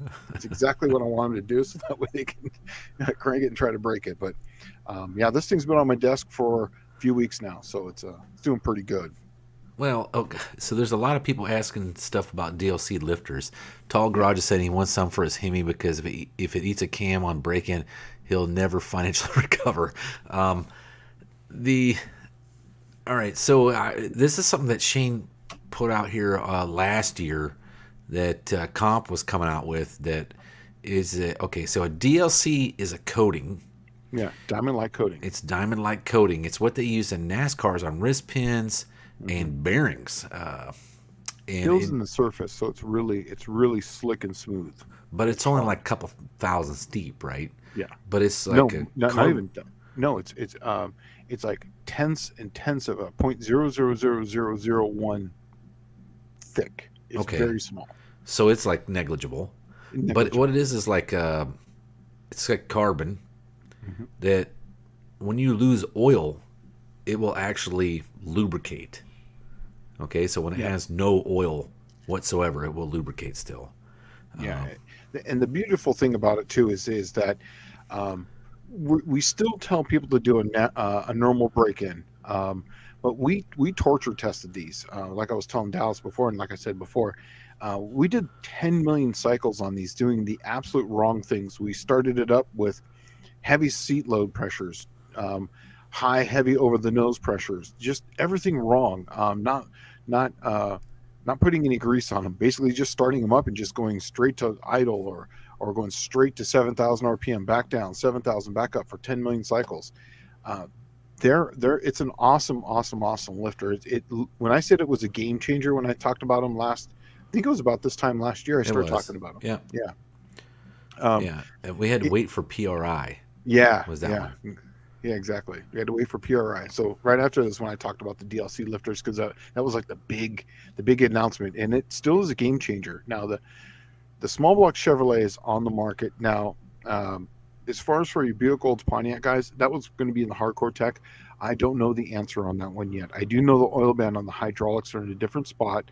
Our solid ones are basically a universal style, to where the oil band is acceptable for Pontiac Olds and um, Pontiac Olds Cadillac. Yeah, Cadillac, Buick. yeah, They all use the same lifter. yeah, exactly. They all use the same style of oil band. Well, the Chevrolet is slightly a different spot. So for the solids, they make it a universal. So I'm not sure. I'm not sure if they're going to go to universal lifter or not, for that, or if there's going to be a Buick Gold's Pontiac specific one for that. But I can tell you, sometime next year, and this is the truth. This is coming straight from from us. Sometime next year, Ford and Mopar will be represented in that DLC um, program. I can't tell you where we are in the process of them, but I can tell you that sometime next year. That's what I can tell you. Yeah, well, here's something that is a positive.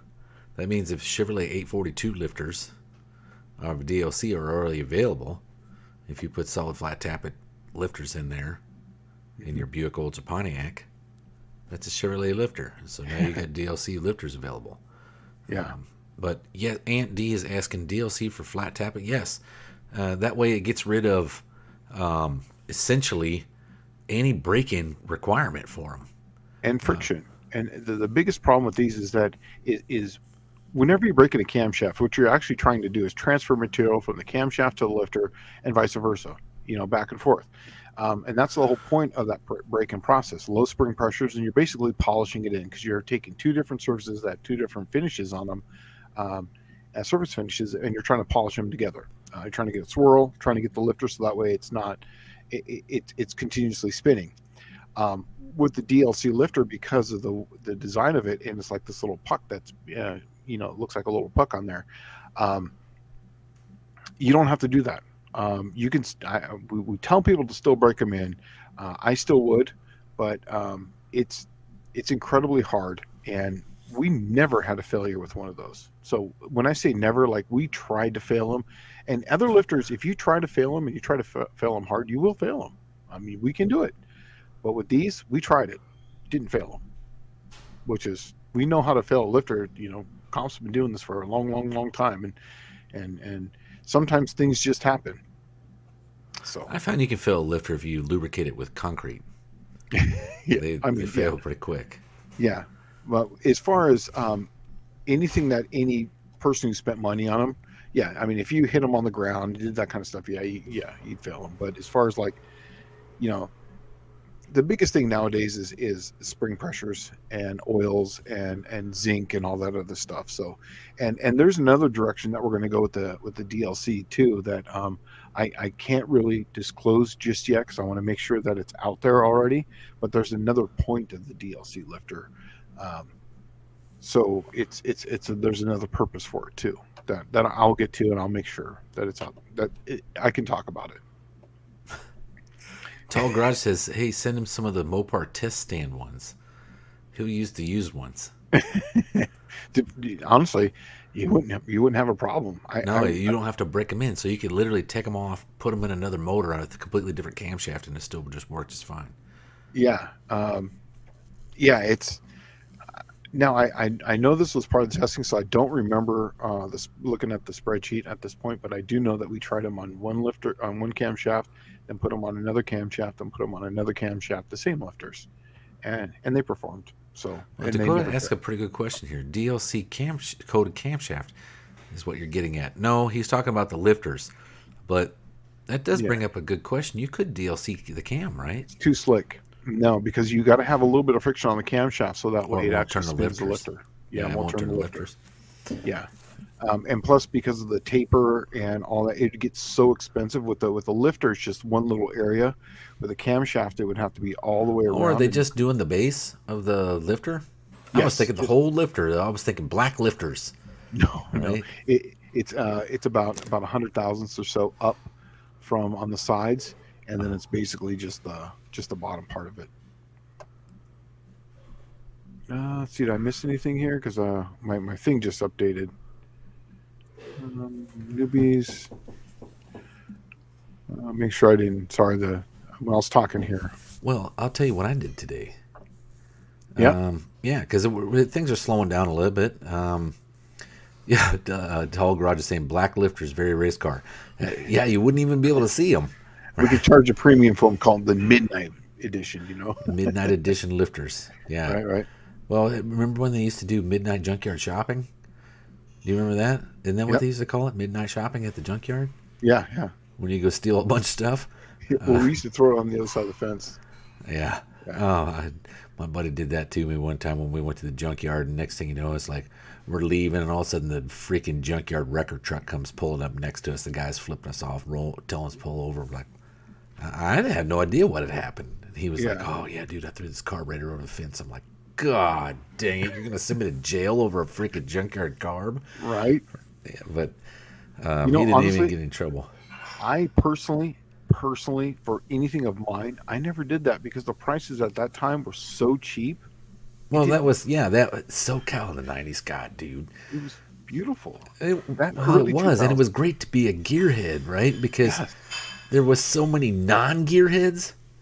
And, Yeah. okay, so uh, in the Southern California realm of junkyards, in the '90s, that's when you're starting to see the '70s stuff. It doesn't Hmm. rust, right? Yeah. So it'd take them like 20 years to wear a car out, and then they'd be in the junkyard. So you're looking at all the '70s stuff.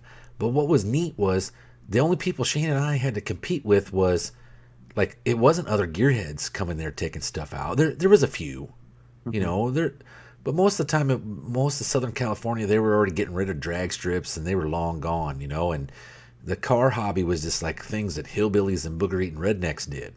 Yeah. And the only people that Shane and I would have to compete with was the Mexicans that were trying to keep their 20-year-old car on the road. Yes. And that's why when you went there, they had the best damn Mexican restaurant, which was generally out of the back of a van, right? In the parking lot at the junkyard. Yeah. Because the majority of people in there was the Mexican folks. And they were coming from Tijuana because everything in Tijuana had been picked over, and all the good cars were like donated to like whatever charity, and they would end up in the cars for clunkers. Remember that where you get $1,000? The cars were just lined up on the thing. So Clint Street Machines asked a really good question here. Question: if I was looking for a Gen 3 Hemi at the wrecking yard, is there a specific vehicle or block that would make the best basis for performance build, excluding scat packs, easy find stuff? Yes. There's actually two. One, if you can find it, but everybody knows about it now. If you find a 2500 Ram with a 6.4 in it, that's going to have a BGE block. It's going to say literally on it BGE, big letters. It's going to be big gas engine. That's the exact same block that they use for the Hellcat, the Demon, the Helephant. That block is good. 1700, 1500 horse. It's an incredibly awesome block, but they're pricey. Everybody knows about them. It's a thing. There was a time there where people didn't know about it. Now they all know about it. So those go for a lot. If you're looking for something good, just get a 5.7 from 2009 and newer. I would just probably look at 2010. That's going to have the Eagle heads, and it's going to be a 5.7, and it's going to have the VVT in it. Now you can lock out the VVT, but what you're getting is the heads. You're getting the head flow. The early Hemis had just basically the non-Eagle 5.7s, and they just don't flow they just don't flow them. So yeah, if you can look for a truck with a 6.4. If you can find that, get it. If not, 5.7s, and you can get a 5.7 relatively cheap, running for about $1,000 to $1,500 now because nobody really wants them. So when they first came out, they were like $2,500, 5.7. There's like whatever. And if you can get one of those 6.4s and get one of the short valve runners, it comes with the short valve runner intake. The truck 6.4 intake actually runs better, makes more torque and more horsepower than the 6.4 intake for the cars. And I know that because I've seen it on the dyno. I didn't believe it. We ran back to back tests, and it's proven. The problem is that the way the air cleaner comes straight up in the front of the engine, so it's going to hit your hood. That's the reason why the 6.4 that kicks to the side is much better to the battery side, to the driver's side. So that's what you're looking for. I was just thinking, like, what does BGE stand for? You know, big gas engine. Oh, I was thinking it's got to be something cooler than that. Because see, this is a Hemi, right? And this is the king dingling of the Hemis. It would have to be like big goddamn elephant or something, right?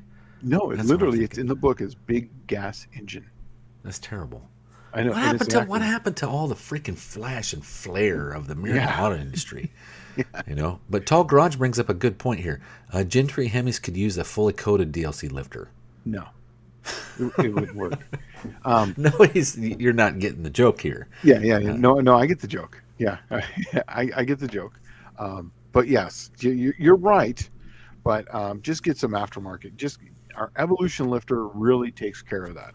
100%. Problem solved with that.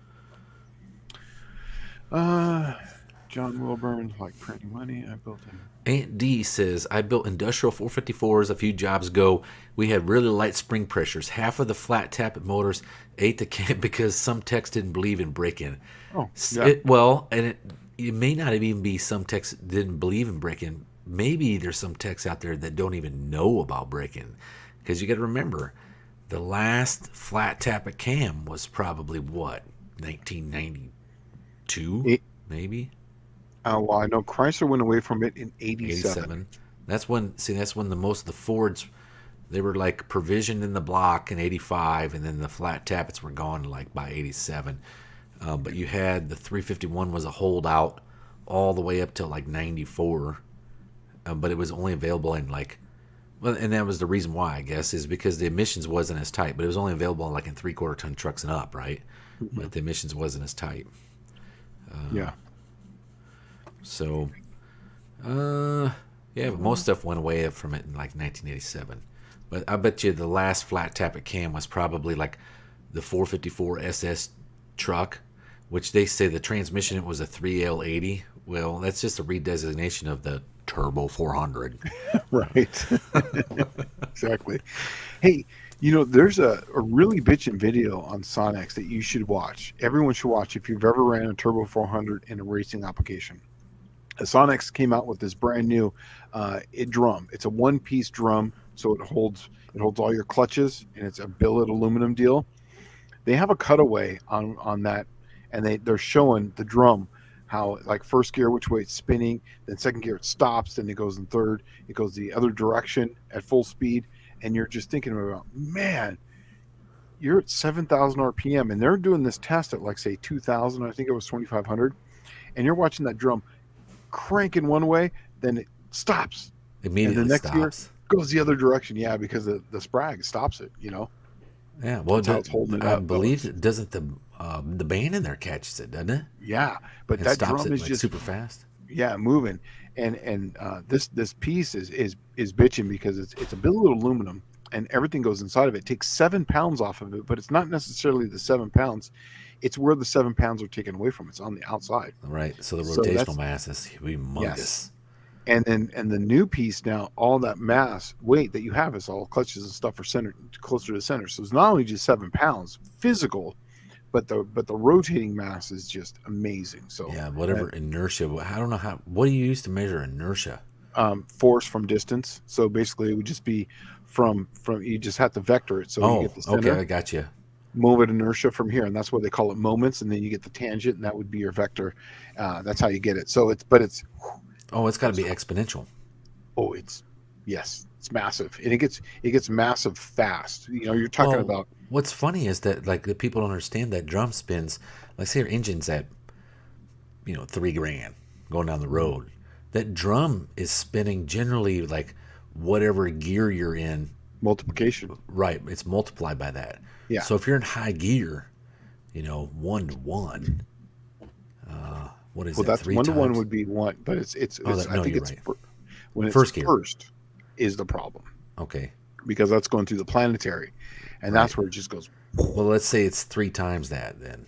Yeah, it's like Right. 2 point something times. Yeah, so it's amazing. Like you're like, whoa. Um.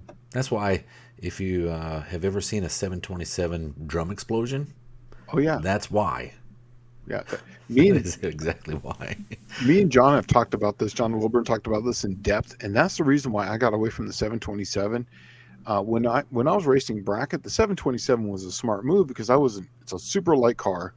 I wasn't making a super ton of horsepower to kill it, and it was just going to last forever. But as soon as I started seeing how bad that drum comes apart, I was looking at that blanket. I mean, it's a bulletproof vest, like we talked about before. Right. Yeah. But it's sitting right here, like I could touch that, and I'm just like, and that little piece of thin sheet metal, and that I've seen it go through the floorboard, through the roof, through the glass. I mean, just tear apart things, and you're just like, wow. Well, I was going to sanction a track in Texas in like 2019. This place called Little River, right?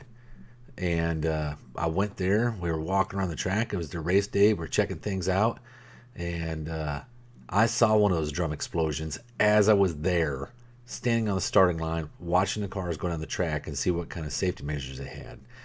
And the dude's drum came through the floor, up through the dashboard, and broke the windshield. Right? Wow. And I'm like, you know what? I think Little River's a little bit too far out of the way, and pulled the plug on that dude.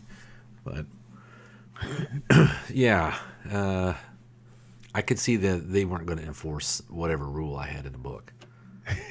Yeah.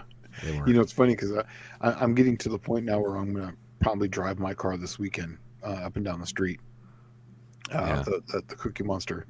And we were talking about taking it to the track at least one time before the race. And I just made an offhand comment about. I was like, "Yeah, I'm just going over all my safety equipment, making sure." And the guy looked at me and goes, "Safety equipment?" And then I was like, "Yeah, safety equipment." I'm like, "No one checks for safety equipment. No one. Yeah. No one." And I'm Yeah. just thinking, wow. Yeah. That was pretty hardcore in San Diego, though. Every track I went through tech, and they were looking at things. I have stuff on my car like I have You and I used to bitch about Verona because yeah, Verona was hardcore. they were right? hardcore. The big one that always drove me nuts. I hate about Braun is my wheel studs. That was the one that used to get me too. I would get so mad at that guy Mike. Like, look, dude, this is a weld wheel. The damn thing's like already 3 inches thick, and then the like lug this. nut's like sticking out like 3 inches. Yeah. You know, and you can see the end of it. I mean, it's like I already got a 6-inch wheel What? stud in there. Yeah, and I used to tell them like, well, I either take these out and I cut them down, make them weaker to pass tech, or I have custom bolts made that are all threaded, half by 20 or whatever, that are not 3 inches but now 3.5 inches, just so I can get that half-inch sticking out. So come on, man, cut me some slack on that one. Yeah, I mean, it's got literally there. If you've ever seen a weld wheel, they have a shank on the lug nut that's probably the thickness of the weld wheel. Yeah. I guess it's probably short by like 100,000s. yeah, something like that, maybe eighth of an inch, Mhm. right?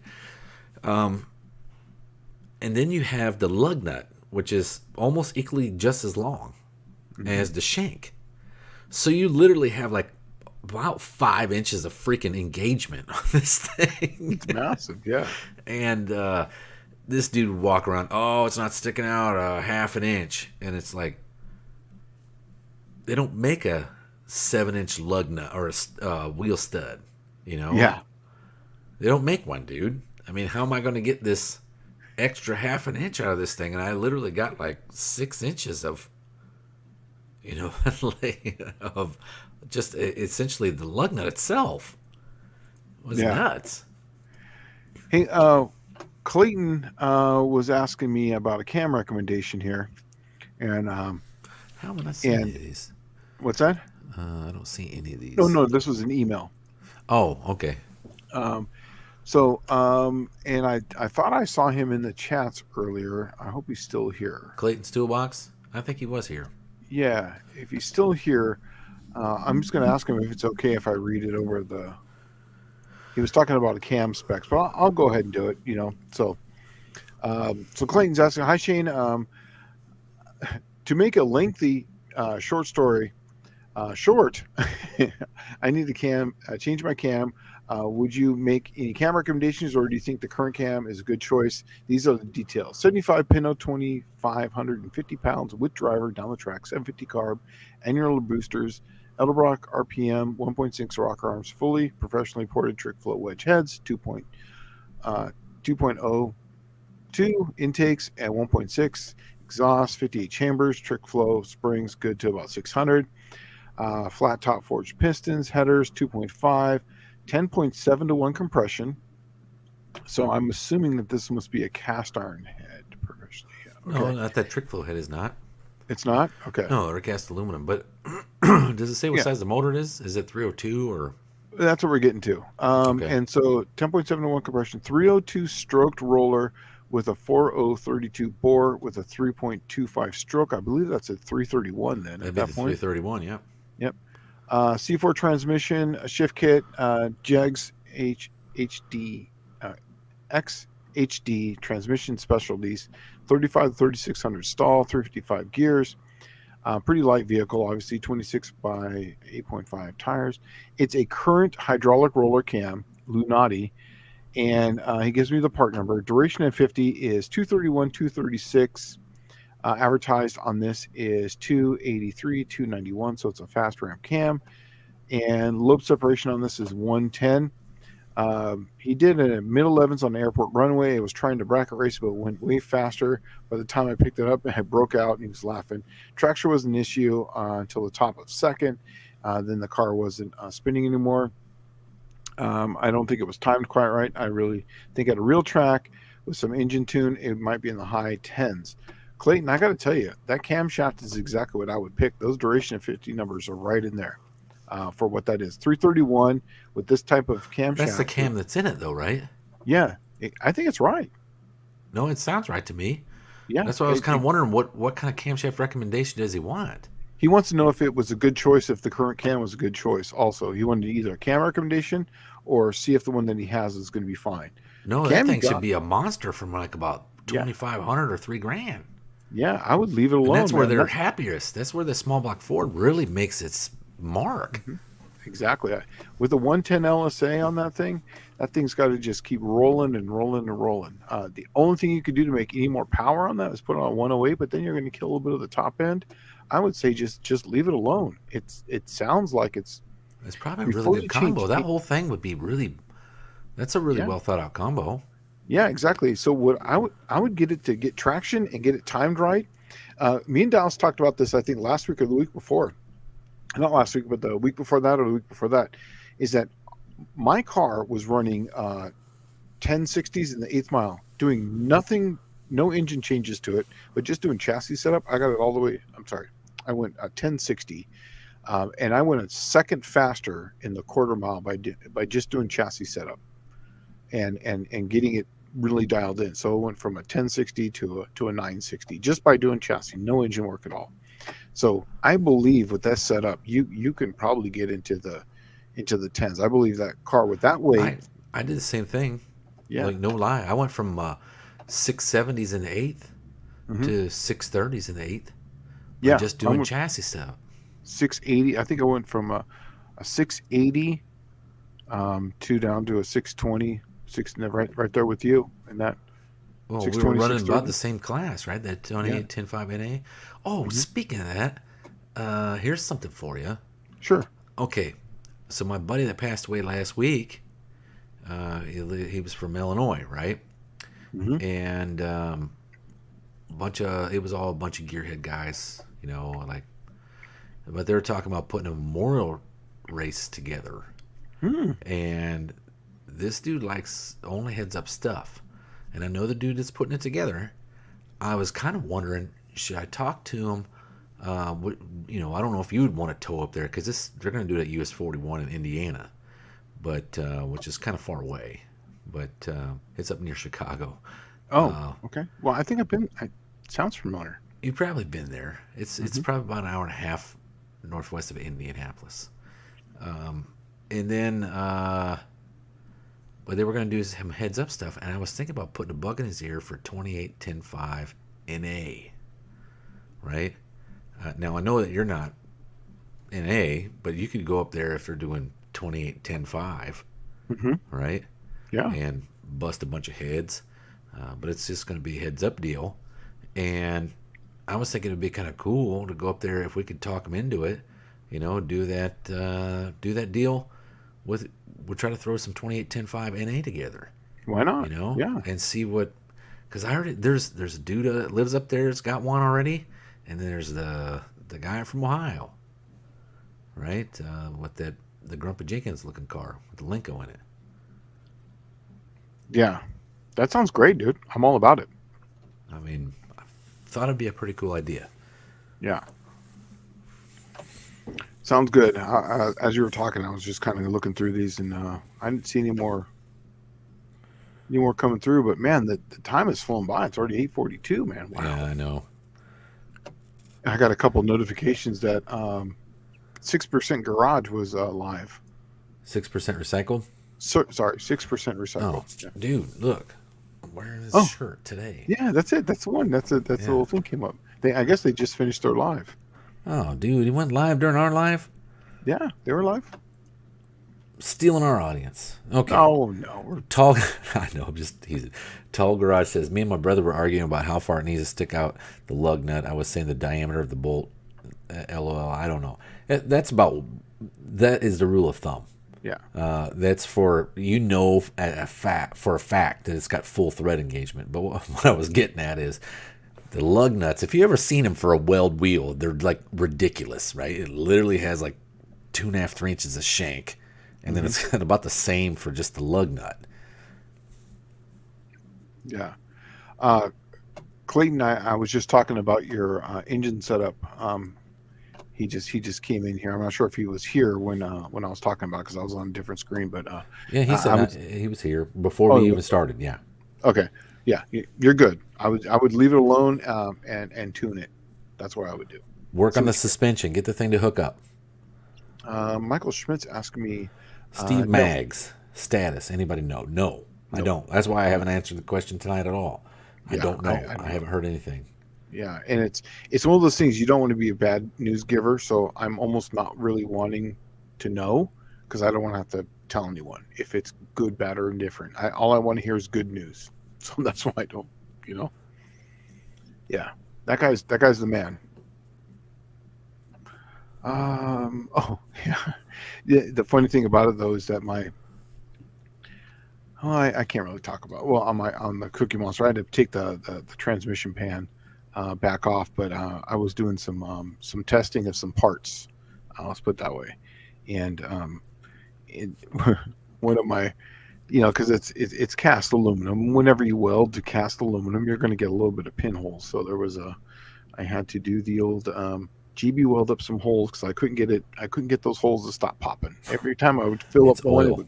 It's huh? oil. It's oil. Yeah, exactly. And I heated that thing up as hot as I can go, thinking I had all the oil out of it. But then and I even got super hot. Like I cooked it, got it hot, and it just, I don't know, pain in the butt. So I did JB Weld. I got a nice little monument of JB Weld. So Let's see. Clayton's Toolbox is saying, is there a custom manufacturer for extended wheel studs? I cannot find the size I need. Moroso used to be the one to go to. yeah. I don't know. I'm sure, just like everything else, the market's probably flooded with Chinesium stuff. when you're talking those custom aftermarket wheel studs, you're going to see a huge difference between Chinesium and Moroso American made stuff. Yeah. That one is going to be big ticket because I remember this before trying to pull these in. There was see, okay, if you were a cheap low buck dude like myself or Shane, you bought a piece at a time. You Johnny cashed your car, right? Yep. You didn't buy a full rear end with a spool and the gear and all the nice axles with wheel studs and badass brakes on it all at one time because that's for the rich cats. You know, for us low buck dudes, you'd buy a set of axles and then you'd put them in the car. And then you'd run that for 2-3 years and then you'd buy, you know, your wheel studs or a different set of wheels or your spool or whatever. But when you did it one piece at a time, the problem was generally when you ordered your original axles, it didn't come with the long wheel studs. So you'd run the shorties, the factory stuff for a long time, and you'd run just an acorn lug nut. And then all of a sudden you're dipping down in like to the tens, and you're starting to sweat those freaking acorn lug nuts. And so what you do is you take it that winter and you knock the freaking wheel studs out, and you'd pull the axle because that's the only way to get the long ones in there. You can't back them in.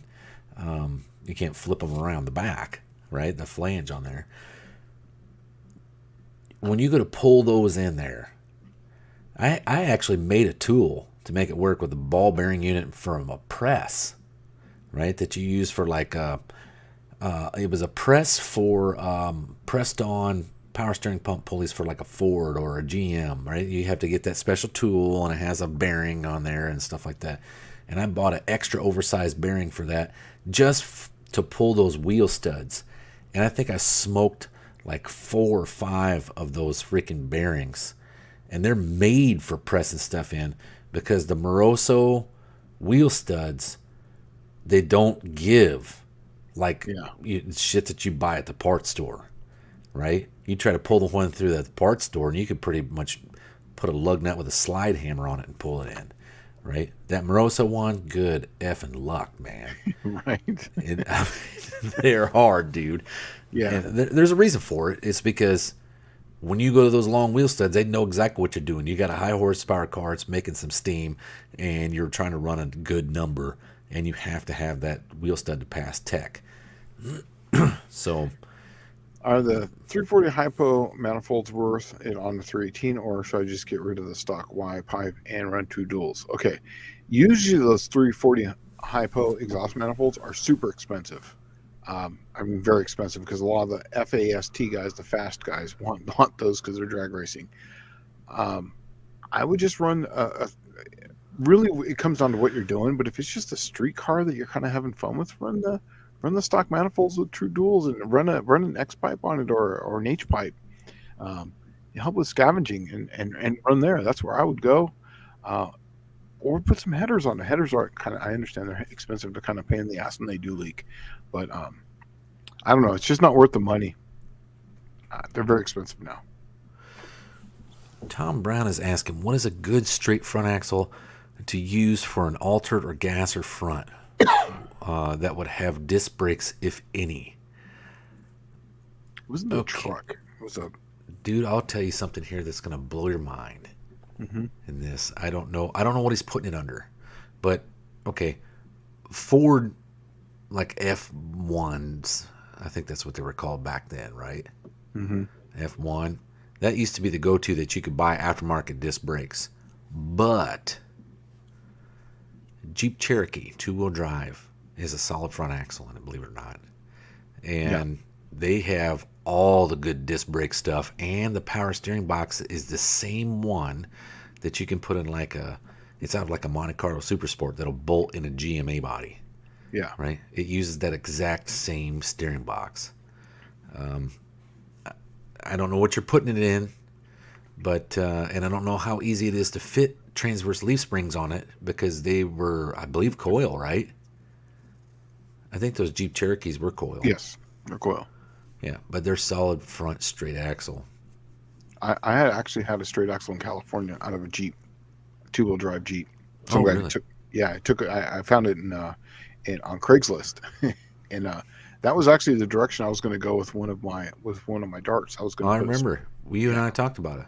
yep. I was going to go with the straight axle, and just things changed. And in fact, that '67 dart that I had, that white one that was the 4 door, I think I had a 440 still at the time, and I had a 727. I was going to put that straight axle underneath, and I was going to make like a gasser, and I think the year was circa it's like 18 or 17 when I was going to do this, and I was going to sell seats to like people from like Europe, so they want to go on drag week.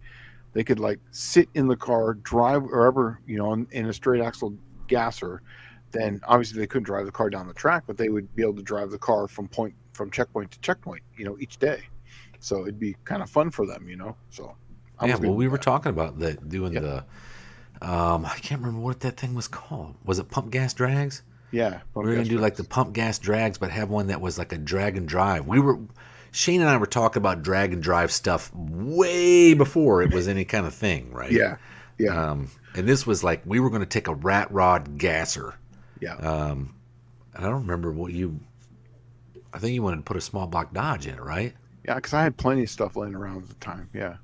So yeah, I got rid of a lot. It was funny. I got rid of a lot of that stuff before I moved, and I've accumulated pretty much all that stuff right back. It's just, Well, I was working on the Boat Anchor 350 Buick today. yeah. The one I got from you that was all rusted up. Oh yeah, Remember? yeah. And I Hmm. cleaned it all up, and it's this the one that's supposed to be turbocharged. So it's going to be EFI and turbocharged. It's a stock bottom end motor.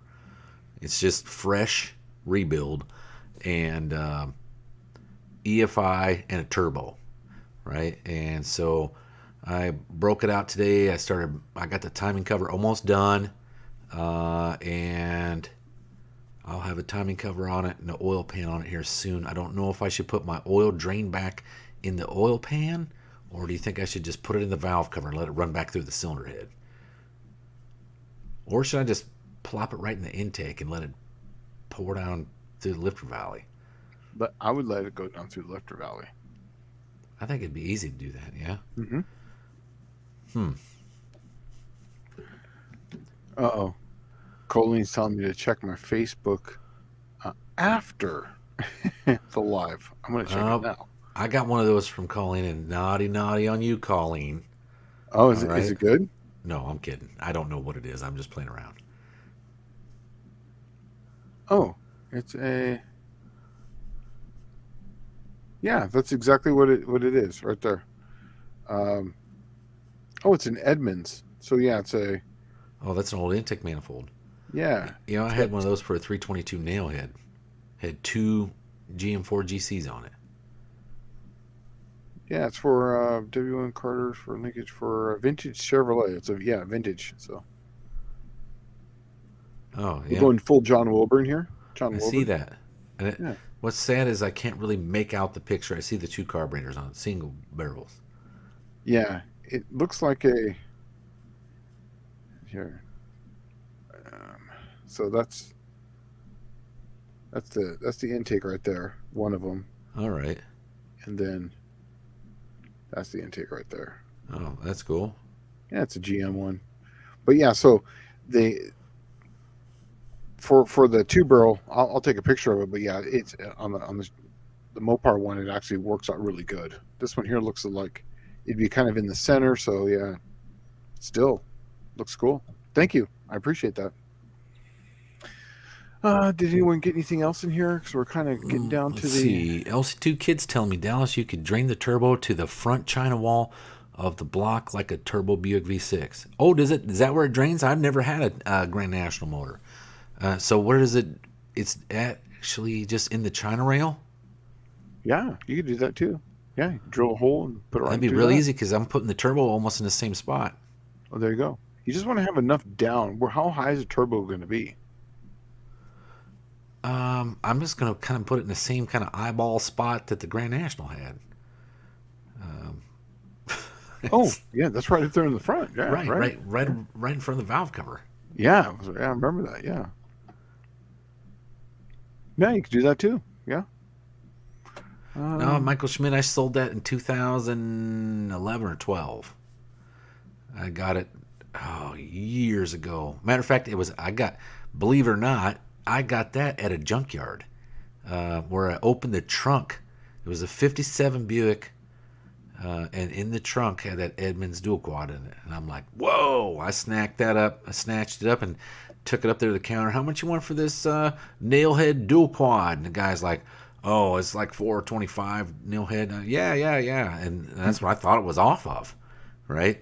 Yeah. Oh man, $200. Oh, all right. So I gave him $200, and then I couldn't find it. It didn't fit a 401 I had, which a 401 is the same block as a 425 pretty much. And I'm like, man, I don't know what this is. So I stuck it on a shelf for like 15, 20 years. Wow. And one day I was at my parents' house. I'm like, oh my God, I totally forgot about this thing. So I threw it up on eBay, and it was like, back then when they used to have an auction, right? You have an auction for something. You didn't just have a set price. You had an auction for it. And I sold it on there at an auction, and it freaking went like nutsoid, because I think I started at like $100. And then I started, I wonder why it's going for so much. And I started doing some research on the Edmunds intake manifold, and it's like, yeah, they went out of business like 1959, right? Like, holy cow, this sucker's old. S10 Issues brings up a really good point as well. I was asking about how high is it going to be, because he's absolutely correct. You don't want to go more than 45-degree angle as far as the turn, and if you're going to be so far away, it's actually going to be closer than it is farther away, so that way you don't get this 45-degree angle. Also, too, you want to, so if it's instance, you don't want to be 6 inches from the hole.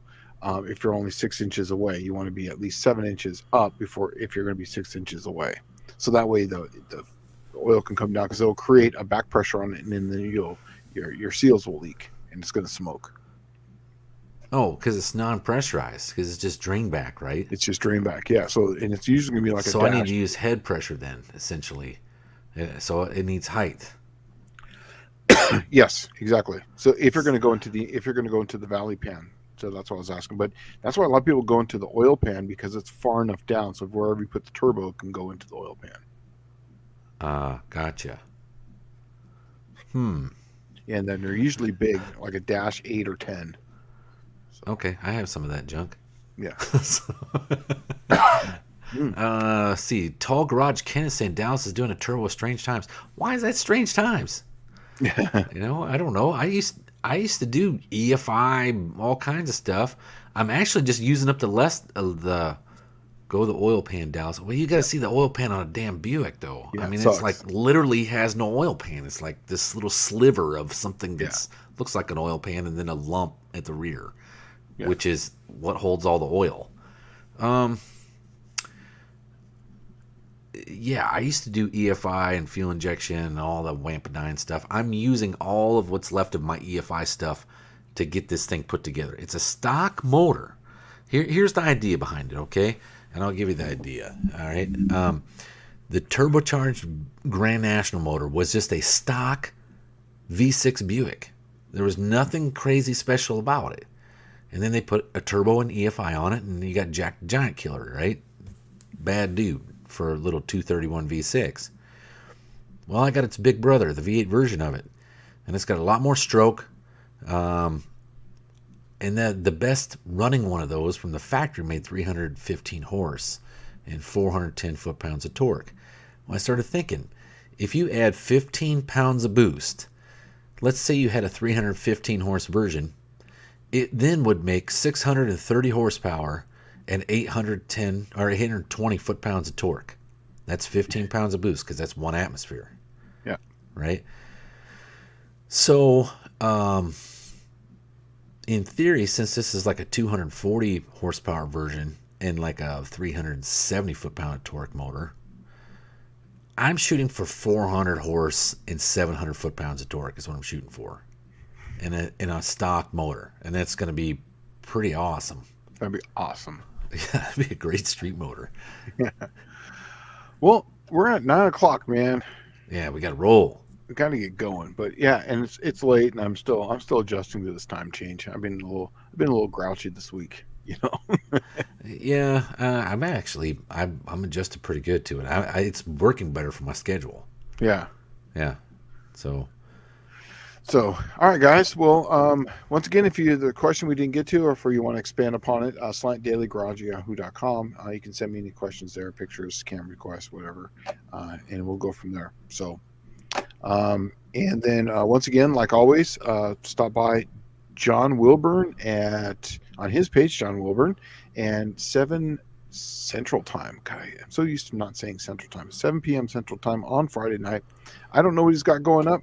Normally he likes to post it up here, but he didn't. So, but go by and check him out and see what we got. And I got some more videos. I'll probably have 2 more videos this weekend dropping. Oh, People don't say I don't was supposed drop to be them. doing videos like a professional YouTuber now. I'm just trying to get my garage cleaned up now and accomplish the things I was supposed to do last week. Yeah, So, yeah. I'm just look. I don't announce. I don't do premiere. I just dump a video out there because once again, my channel is correct. This is just to document my builds, man. I'm not doing this for money. I really am not. I'm just doing it to have fun. So, anyways, you got anything, Dallas? You want to plug away No, at? that's it. That's all I got. All I'll right. see you cats on the flip side. Yeah, you guys take it easy. You guys have a good week. All right, and we are